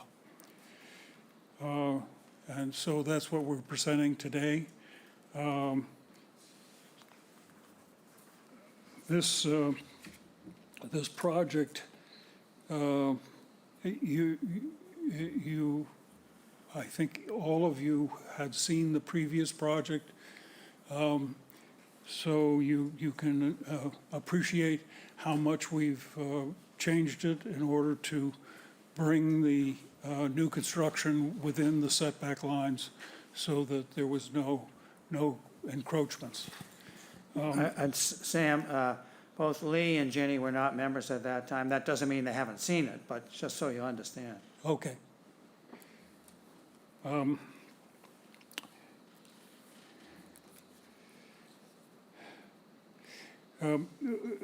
This is one of the most admired Greek revivals in town. The CHC determined that the changes were not substantial, and demolition of this historic second floor roof could be demolished without any delays.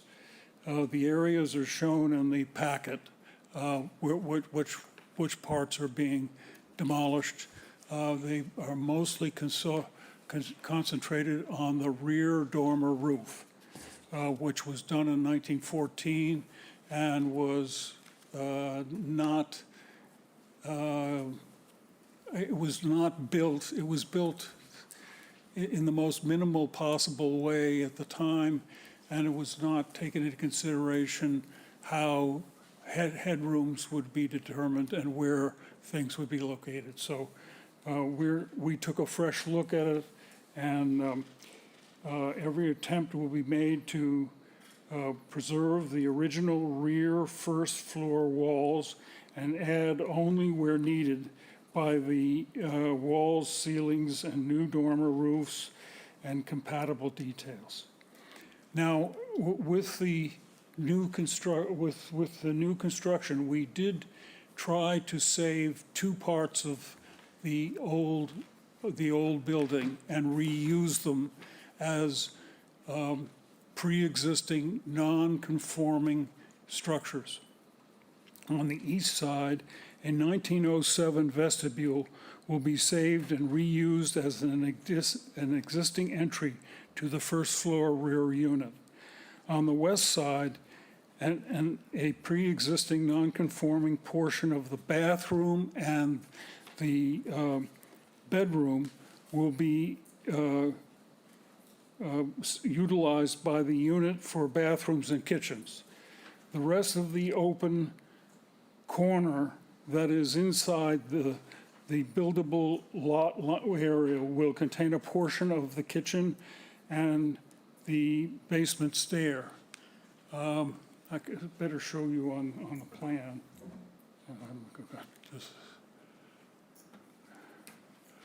Can we get to the floor plan? The proposed floor plan?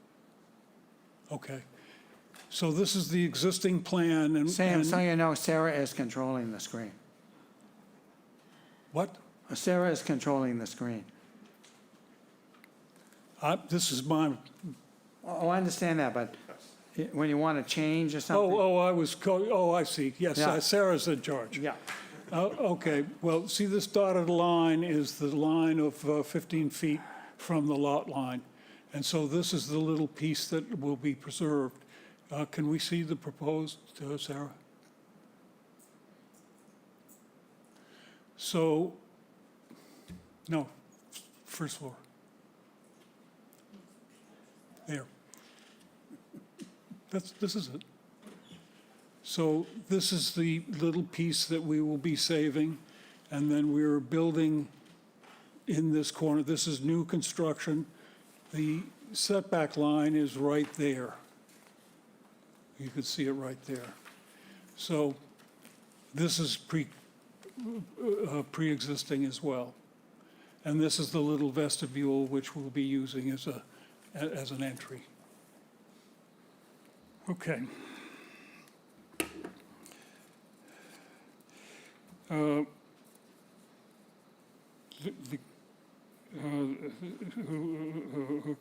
There are four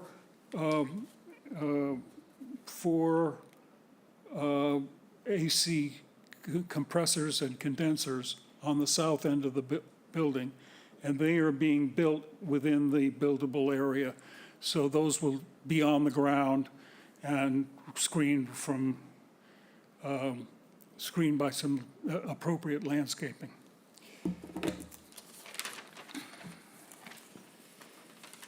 Okay, thus all new construction will be restricted to areas within the buildable area, that is inside and between setback lines, an area that's often referred to as of right.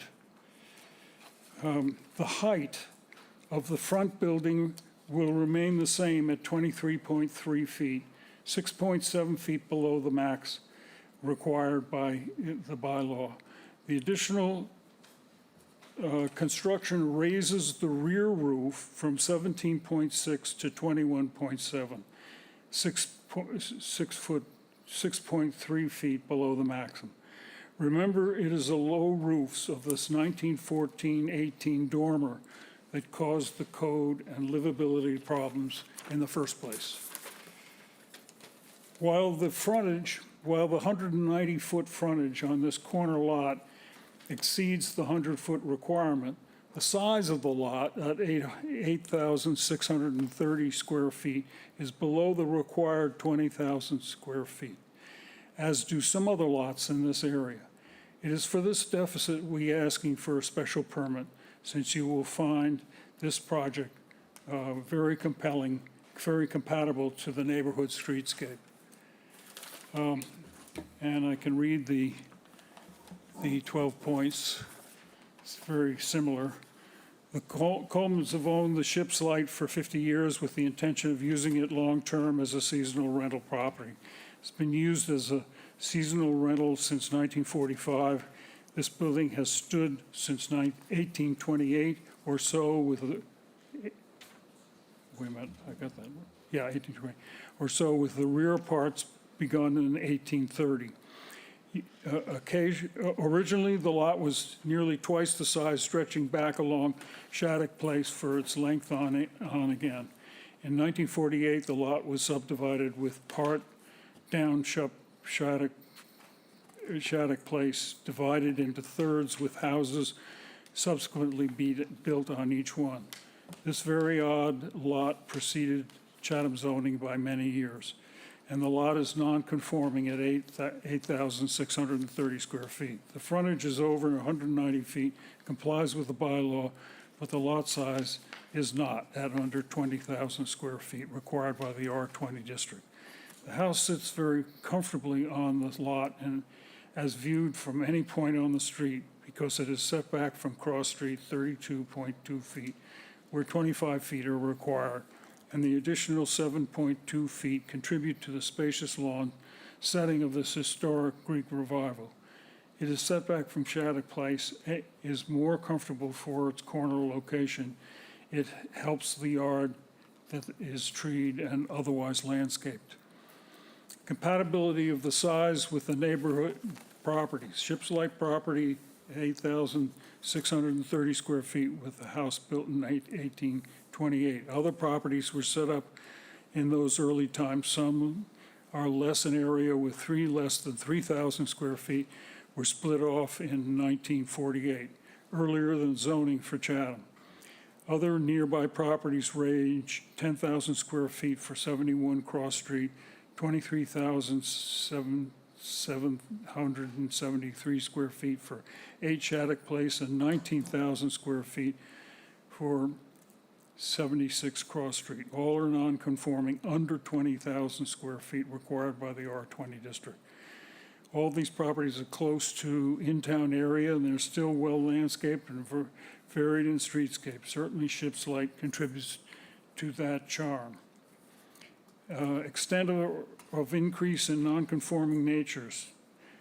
Ship's Light was built to sit comfortably on the site before zoning ever came to Chatham. The lot is narrow so that the pre-existing building came with challenging setbacks on both the west and east sides. On the east side, a pre-existing non-conforming 1907 vestibule will be repaired and utilized as an entry to the ground floor unit. A porch contributes details and interest and screens the higher wall behind it. On the west side, a 3-foot-3 portion of the southwest bedroom and bath will be retained as a pre-existing non-conforming entity that will be structure that will be repaired to be integrated into the unit's kitchens and bathrooms. The open corner will be filled with portions of the kitchen and basement access stair to be used only for service and maintenance by the owner. Except for these pre-existing non-conforming parts, all the construction will only occur outside of the dimensionally controlled setback lines. That is the construction that'll be as of right. The additional roof space was decreased by the demolition of the open porch on the south end of the building. In effect, the coverage on the property will be reduced from existing 2,091 square feet or 24.2% to 2,051 square feet at 23.8%. No change will occur to the shed or garage. Knowing that these units will require AC for relief in the summer, the best place to locate the 4 condensers will be on the ground in conforming area of the lot, screened from view by appropriate landscaping.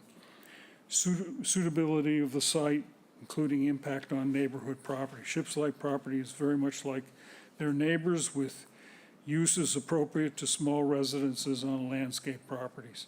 The additional size of the house provides additional and varied streetscape to the neighborhood. Impact on visual character, views, and vistas. The ship's-like roof line is not changing from the conforming height of 23.3 feet, which is 6.7 feet below the zoning maximum of 30 feet. The back addition will be raised from 17.6 feet to 21.7 feet to alleviate low dormer ceiling heights in the existing apartments. The addition is designed to fit in with the historic main building with a matching roof pitch and rake details, but will be subordinate in scale. Compatibility with neighboring uses. The proposed structure is purely residential in nature and fully compatible with all the residential neighbors. Adequacy of sewage disposal source and water and drainage. The existing house is on town septic system, and the bedroom count of 5 bedrooms is maintained, 3 on the first floor, 2 on the second. The impact on traffic flow and safety. The proposed project has no effect on traffic flow and safety. Parking for the tenants' cars are accommodated on existing spaces, which amounts to a normal load of 4 cars. If tandem parking is utilized by the tenant, then the guest car can be parked that way. Tenants will be strictly advised of these areas and to respect neighbors' free access to Shattuck Place right-of-way. Noise and litter. Construction is confined to a small area on the site and should be completed over a short amount of time during the winter and after the summer. Adequacy of utilities and public services. The house is adequately served by water, gas, and electric services. Visual impact on the neighborhood. The new additions do not differ from much in the style of the main house. Same trim set, same white cedar shingles, same windows and types. All will be consistent with the original Greek Revival. The height of the main house does not change, but only at the ridge of the new second floor in the back. Dwellings in the floodplain. The house is not located in the floodplain. The new preserved first floor and, I think with the discussion of this, a finding can be made that this project is not substantially nor detrimental to the neighborhood. Thank you very much. Do you have a copy of that you could give to Sarah? Yes, I can. Okay, very good. Okay. So, is there anyone here today, and I suspect the ladies in the second row or third row might want, or on Microsoft Teams who wishes to speak in favor of this event? You don't need to unless you'd like to.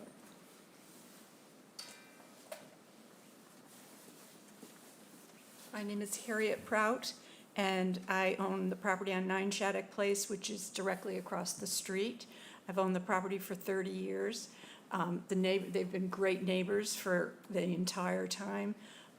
They maintain the property well, and I really enjoy the summer residents that they bring to town. They're usually a retired couple that probably couldn't afford a place somewhere else in town, new parents with babies, and I'm usually out gardening, and they usually stop and talk to me, and it's been a pleasure having them across the street from me, and I am in favor of you accepting this permit. Thank you. Is there anyone else on Microsoft Teams who wishes to speak in favor? Frank Messina would like to speak. Frank? Hi, good afternoon. Thank you very much. I'd like to just comment first, if I may, a little off record. I've been on the meeting for the last hour or so, waiting for it to come. And many years ago, somebody asked me to join the zoning board. And listening to the way you guys have to go through some of this paper and stuff, I'm glad I'm staying with the Historical Commission, so anyway. That was a compliment, please, believe me. I want to just quickly comment. I did send a letter representing the view of the majority of the Historical Commission when this application came before us for review. This is the second time around, as you're aware. And the last time we approved it, and this time we approved it again, probably even more enthusiastically in the sense that it hopefully will limit the issue, that the neighbors had. But I can only speak to it from an historical preservation point of view.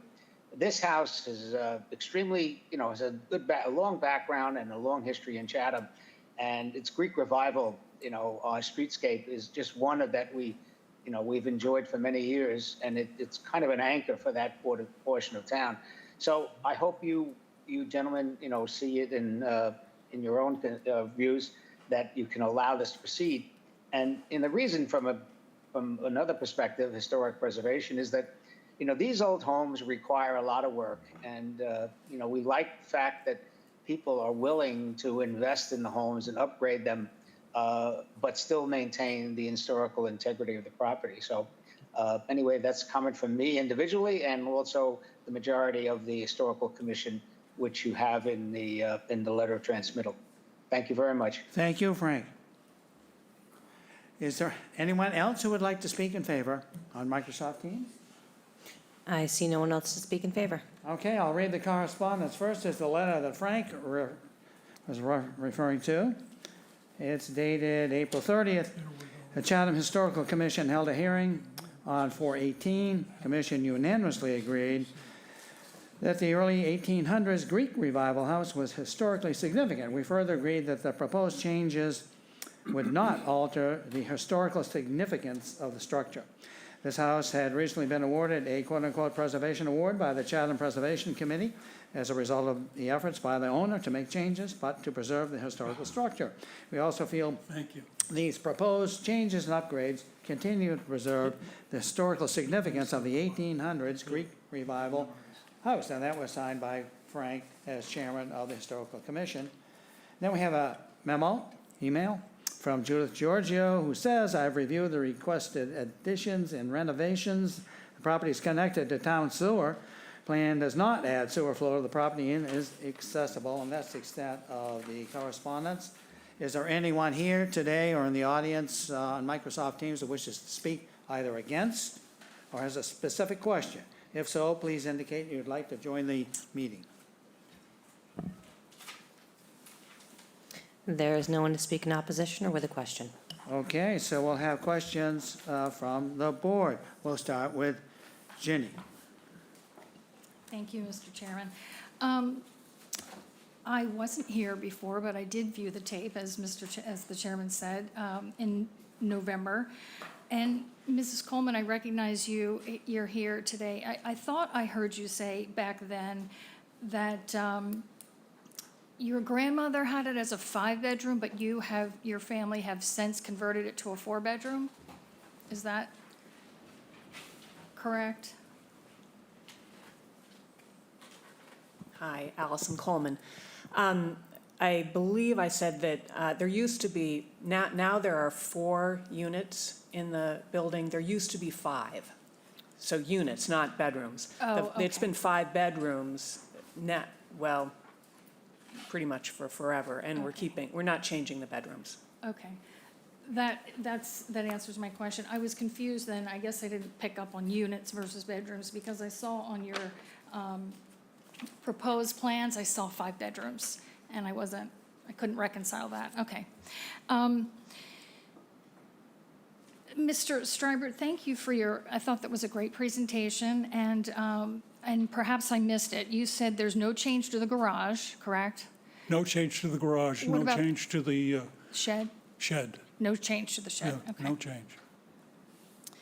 And 4 cars are allowed for parking There for? are currently space for 4 cars because these are 1-bedroom and only one person or couple Okay, so that kind of comes. intersects with my question about bedrooms. 5 bedrooms, could you theoretically rent 5 like 5 families, like, so would parking, okay. No, All right. 3 of the units are 1 bedroom, Okay, and 1 has 2 bedrooms. okay, perfect, thank you. I have no more questions. Dave Each. I have no questions. Buck. No questions. Lee. No questions. Paul. I have just a couple. In looking at the plans, maybe I'm getting confused by this bedroom issue, but as I look at the plans, I see on A1, bedroom 2, again, bedroom 2, and then living/bedroom 1. That would seem to be 3 potential bedrooms on A1, and as I look at E2, I see 1 bedroom, 2 bedrooms. So what we're doing is we've got 5 bedrooms based on 2 in the second floor plan and 3 in the first floor. Is that right? So there are 3 bedrooms on this floor. Yep. This is a living room, bedroom. This is a studio to, a unit, basically, with a living room, bedroom. Okay, so that's, That's 1 unit right there. And then this is the other unit that goes over this whole, and there are 2 bedrooms in it. okay. But there are only 2 units on that floor. I I guess think I it's was, just mislabeled. I was just That it says confused by the both bedroom. both of the bedrooms are called bedroom 2, Right, but but 1 should have been bedroom 1. But there are only 2 bedrooms in that unit. okay, all right. Well, you fooled me. That's good. All right. My other question is, at the last hearing, we had some input from neighbors on Shattuck that they were concerned about parking. And I know we have one neighbor here who could probably address it, so I thought that would be helpful. I didn't know whether, part of your problem before has been renting the place because you've got to duck your head and you haven't got a shower inside and so forth. Do you think that the increased rentability of the property will mean that you have more of a problem with respect to parking? We don't anticipate it. In part, we really wanted to keep the units small. We thought about, should we go to 2 units, which then would conform with the neighborhood, or keep it 4 units as it's been for 50 years. And the beauty of the small units of 1 bedroom is that you have a couple, or 1 or 2 people come and they come in 1 car. And we've always told all of our renters there's parking for, each unit has 1 off-street parking space. And the renovation isn't changing the bedrooms or the configuration, it's just making it so you don't have to duck through the door and you don't, that you can take a shower inside by raising the roof, but it's not really changing how we will rent it, and basically our market is for, couples, and the downstairs that has, apartment that has 2 bedrooms is usually a small family. It's not, we don't really get 2 cars even in that unit because it's basically just, parents and 2 kids is Okay. what we generally get. And maybe I'll take an opportunity to take the comments of the woman who is here from Shattuck Place, because she can perhaps give us a clear view on that. Yeah, I've never had any issue with parking from that building. They always are parking. There's plenty of parking in the back, and then there's a small parking space in the front. And there is never, but I'm a full-time resident, and I've never had any issues with parking. Great, thank you for your input. I have no other questions. Randy. Thank you, Mr. Chair. So I'm just curious, would you allow for year-round rentals in these 4 locations? We don't generally. Occasionally, we've had renters that will come for a couple of months. There was like a guy who worked at the Coast Guard station for 3 months, and he stayed during the winter. But for the most part, we've kept it as a seasonal rental. It's less hard on the property. It's going on 200 years. So having full-time rentals is not something that we like to do just because it's really hard on the building. Okay, thank you.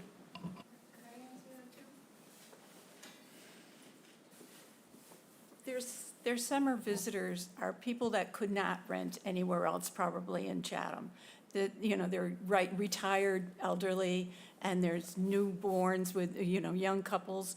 And I think they serve a really great benefit to people who want to come to Chatham who couldn't afford other places in town. So I would prefer to see them stay that way, because they really draw some nice people to the area, in my home area. Paul? I'll move to close the hearing and move into deliberations. Dave Veach seconds. Buck approves. All approves?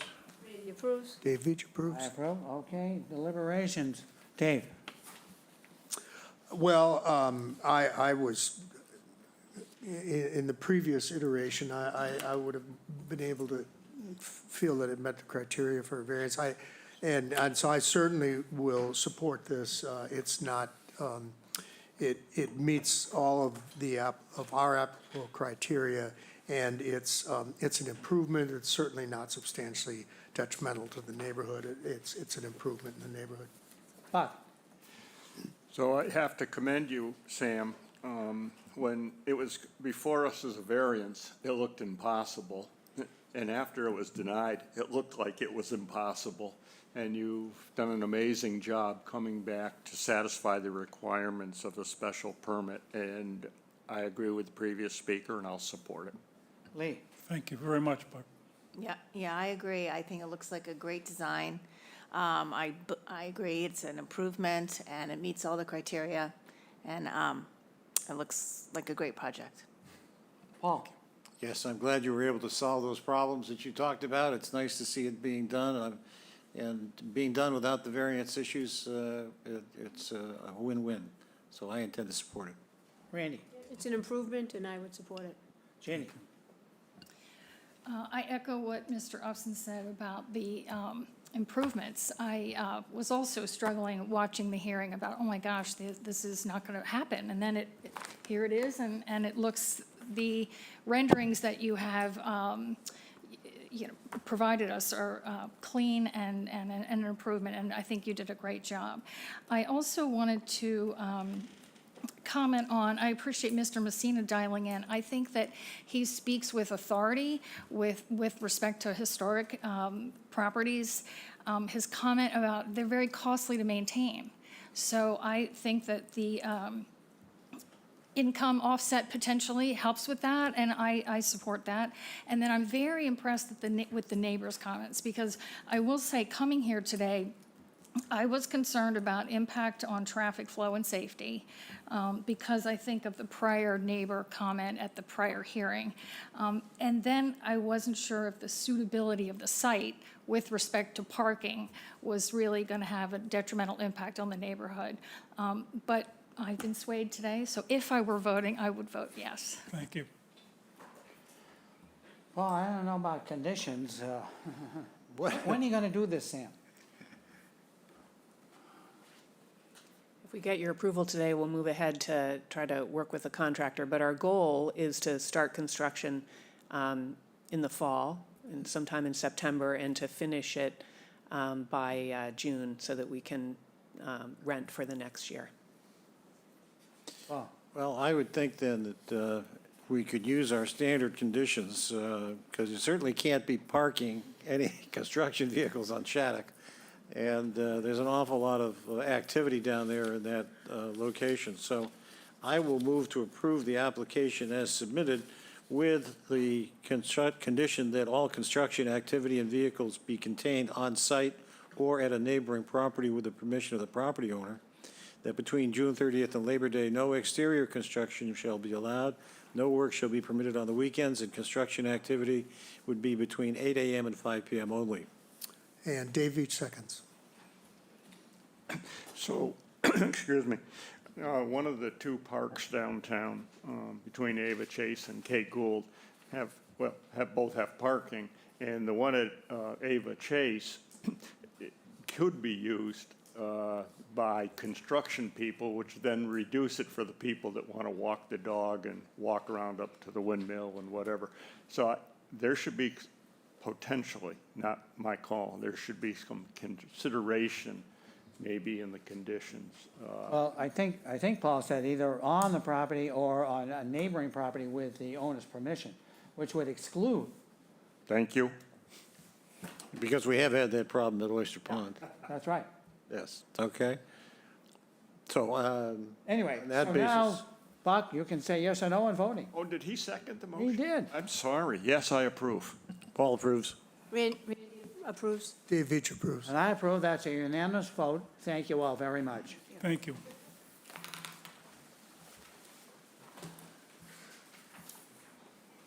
And lastly, Sarah, we have 23-036.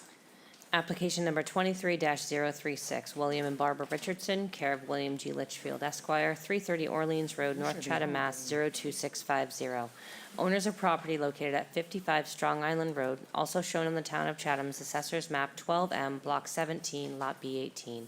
The applicant seeks to enlarge, extend, or change a nonconforming dwelling on a nonconforming lot via the demolition of the existing deck and the construction of a new deck and pergola. The existing deck is nonconforming and it is located at 8.5 feet from the Coastal Conservancy District floodplain elevation 12. The proposed deck will be nonconforming and that it will be located 7 feet from the Coastal Conservancy District where a 50-foot setback is required. The lot is nonconforming in that it contains 11,970 square feet of buildable upland where 20,000 square feet is required, and contains 36,220 square feet of land area where 40,000 square feet is required in the R40 zoning district. A special permit is required under Mass General Law, Chapter 48, Section 6, and Section 5B of the protective bylaw. Good afternoon, Mr. Chairman. Bill Litchfield here on behalf of Bill and Barbara Richardson. There is no volume issue, no parking issue, no bedroom issue. This is a very simple presentation, and I will reduce my customary 40 minutes down to 20. Actually, why don't you make it 5? Or perhaps That 3. would give you a few more winks tonight to get you set Perhaps for tomorrow. 3 minutes, Mr. Chairman. As you know from having been out there, the Richardsons have a deck on the rear of their home on Fox Pond. It is rotting, needs to be replaced, and they would like to make some very small changes to it. Reconfigure it, add a pergola above, a net increase of 6 square feet. So illustrated are the criteria. As to adequacy of site, the site remains adequate for the deck, which has been in the house since 1965. The deck is on the rear. A net expansion with what they're reducing and adding is 6 additional square feet, and also relocated the stairs, which are to be built over the existing patio. As to size, there's no change in the size of the house. The deck, as expanded, is minimally expanded, is actually smaller. I deviated in the 3rd page of the handout, and I showed you the size of the decks in the neighborhood, rather than the living area, because the living area is not here. And the 5th column shows that lots of people in the neighborhood have decks which are larger than ours, and ours, again, is only increasing by 6 square feet. As to the extent of increase in nonconformity, 18 inches toward the Coastal Conservancy District, but over an already disturbed area of the patio, and we're still 35 feet from the bordering vegetated wetland. As suitability of site, the Conservation Commission has heard it and issued a negative determination. As you know, a negative determination is a positive outcome. Conservation is happy with this proposal. As to scale, sighting, mass, views, and vistas, unchanged. The only people who can see the proposed change in the deck from the far side of the pond have written in favor of the proposal.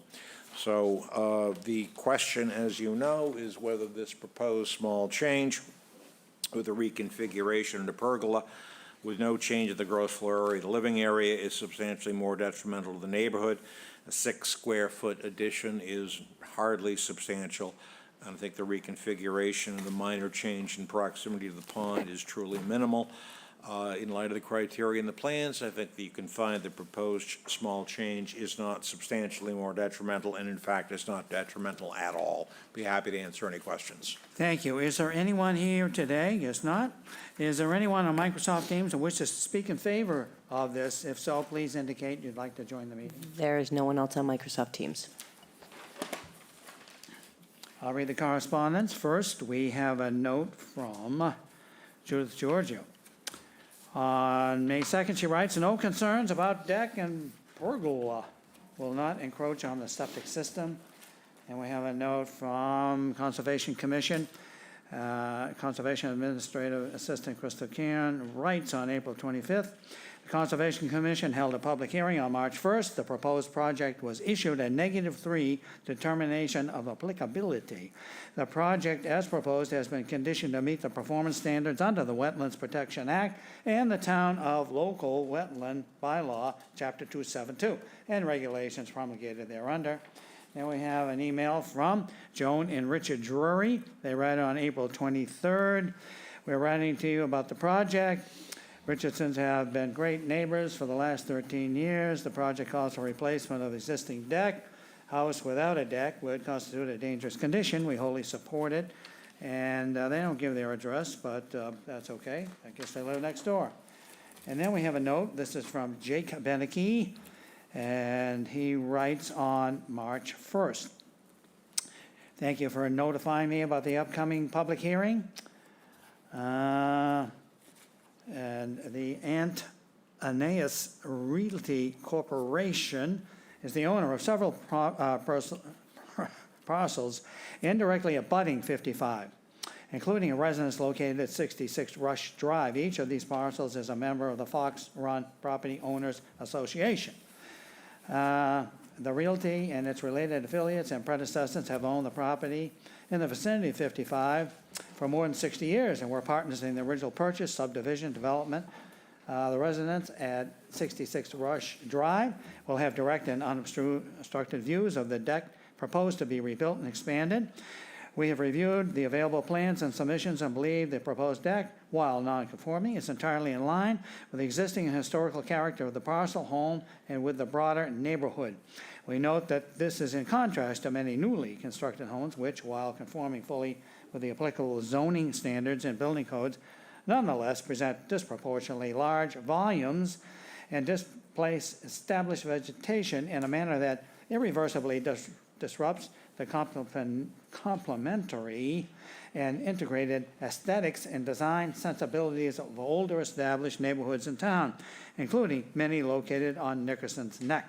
We believe that approving the special permit at issue here will allow the home to be updated and improved without materially increasing its existing nonconformity, and will facilitate greater use and enjoyment of the existing improvements, and will help protect the physical character of the neighborhood we've been part of for many decades. For these reasons, we enthusiastically support and encourage the ZBA to approve it without delay. That's the extent of that. Is there anyone in the audience who wishes, on Microsoft Teams, who wishes to either speak against or has a question about this application? There is no one else. Okay, questions from the board. Buck? Buck has no questions. Lee? I have no questions. Paul? No questions. No question. Jenny? No questions. No questions. I'll move to close the hearing and move into deliberations. Dave Veach seconds. Buck approves. All approves? Randy approves. Veach approves. And I approve. That's a unanimous? Well, you don't care about that. We got to go into deliberations. Does anybody want to deliberate? Yeah, I guess we have to. All right. Lee? It looks like a good project. Obviously, it's in need of Step up. replacing, so hope it goes smoothly. Paul? Yeah, it clearly meets our criteria. It's not substantially more detrimental to the neighborhood. We should approve it. I agree with Paul. I agree. Conservation approves it. I would as well. Yeah, I agree with all previous. And ditto. I'll move to approve the application as submitted. Dave Veach seconds. Buck approves. Paul approves. I approve. Randy approves. That's a Dave Veach unanimous approves. vote. I thought it was Thank you gonna very be. I much. was just a little ahead of the game. So, that concludes today's meeting, but I need to remind everybody, what time is our next meeting being held? Our next meeting is May 25th at 2 p.m. Thank you, Sarah. Okay. So write that in indelible ink on the back of your hand or something, 2 p.m. This is truly unusual. And for new members, the reason is we have 8 applications. So We don't like to start at 2 for various reasons, but that's what's going to happen. So, Paul, I'll move to adjourn the meeting. Dave, each seconds. Buck approves. everybody gets to vote? Lee? I approve. Actually, before we adjourn, I'd love to hear you say Manamac Road. Manamuk. Oh, but he was supposed to say it. Okay. I approve. Let's I adjourn. could not say Manamuk unless I'd had at least a 14-ounce martini. Wow. Then I could say it, I think. Anyway, so, I approve the. all right, I approve. We're voting. And I approve. Ginny? I approve. Okay, that's it. Thank you. Mark?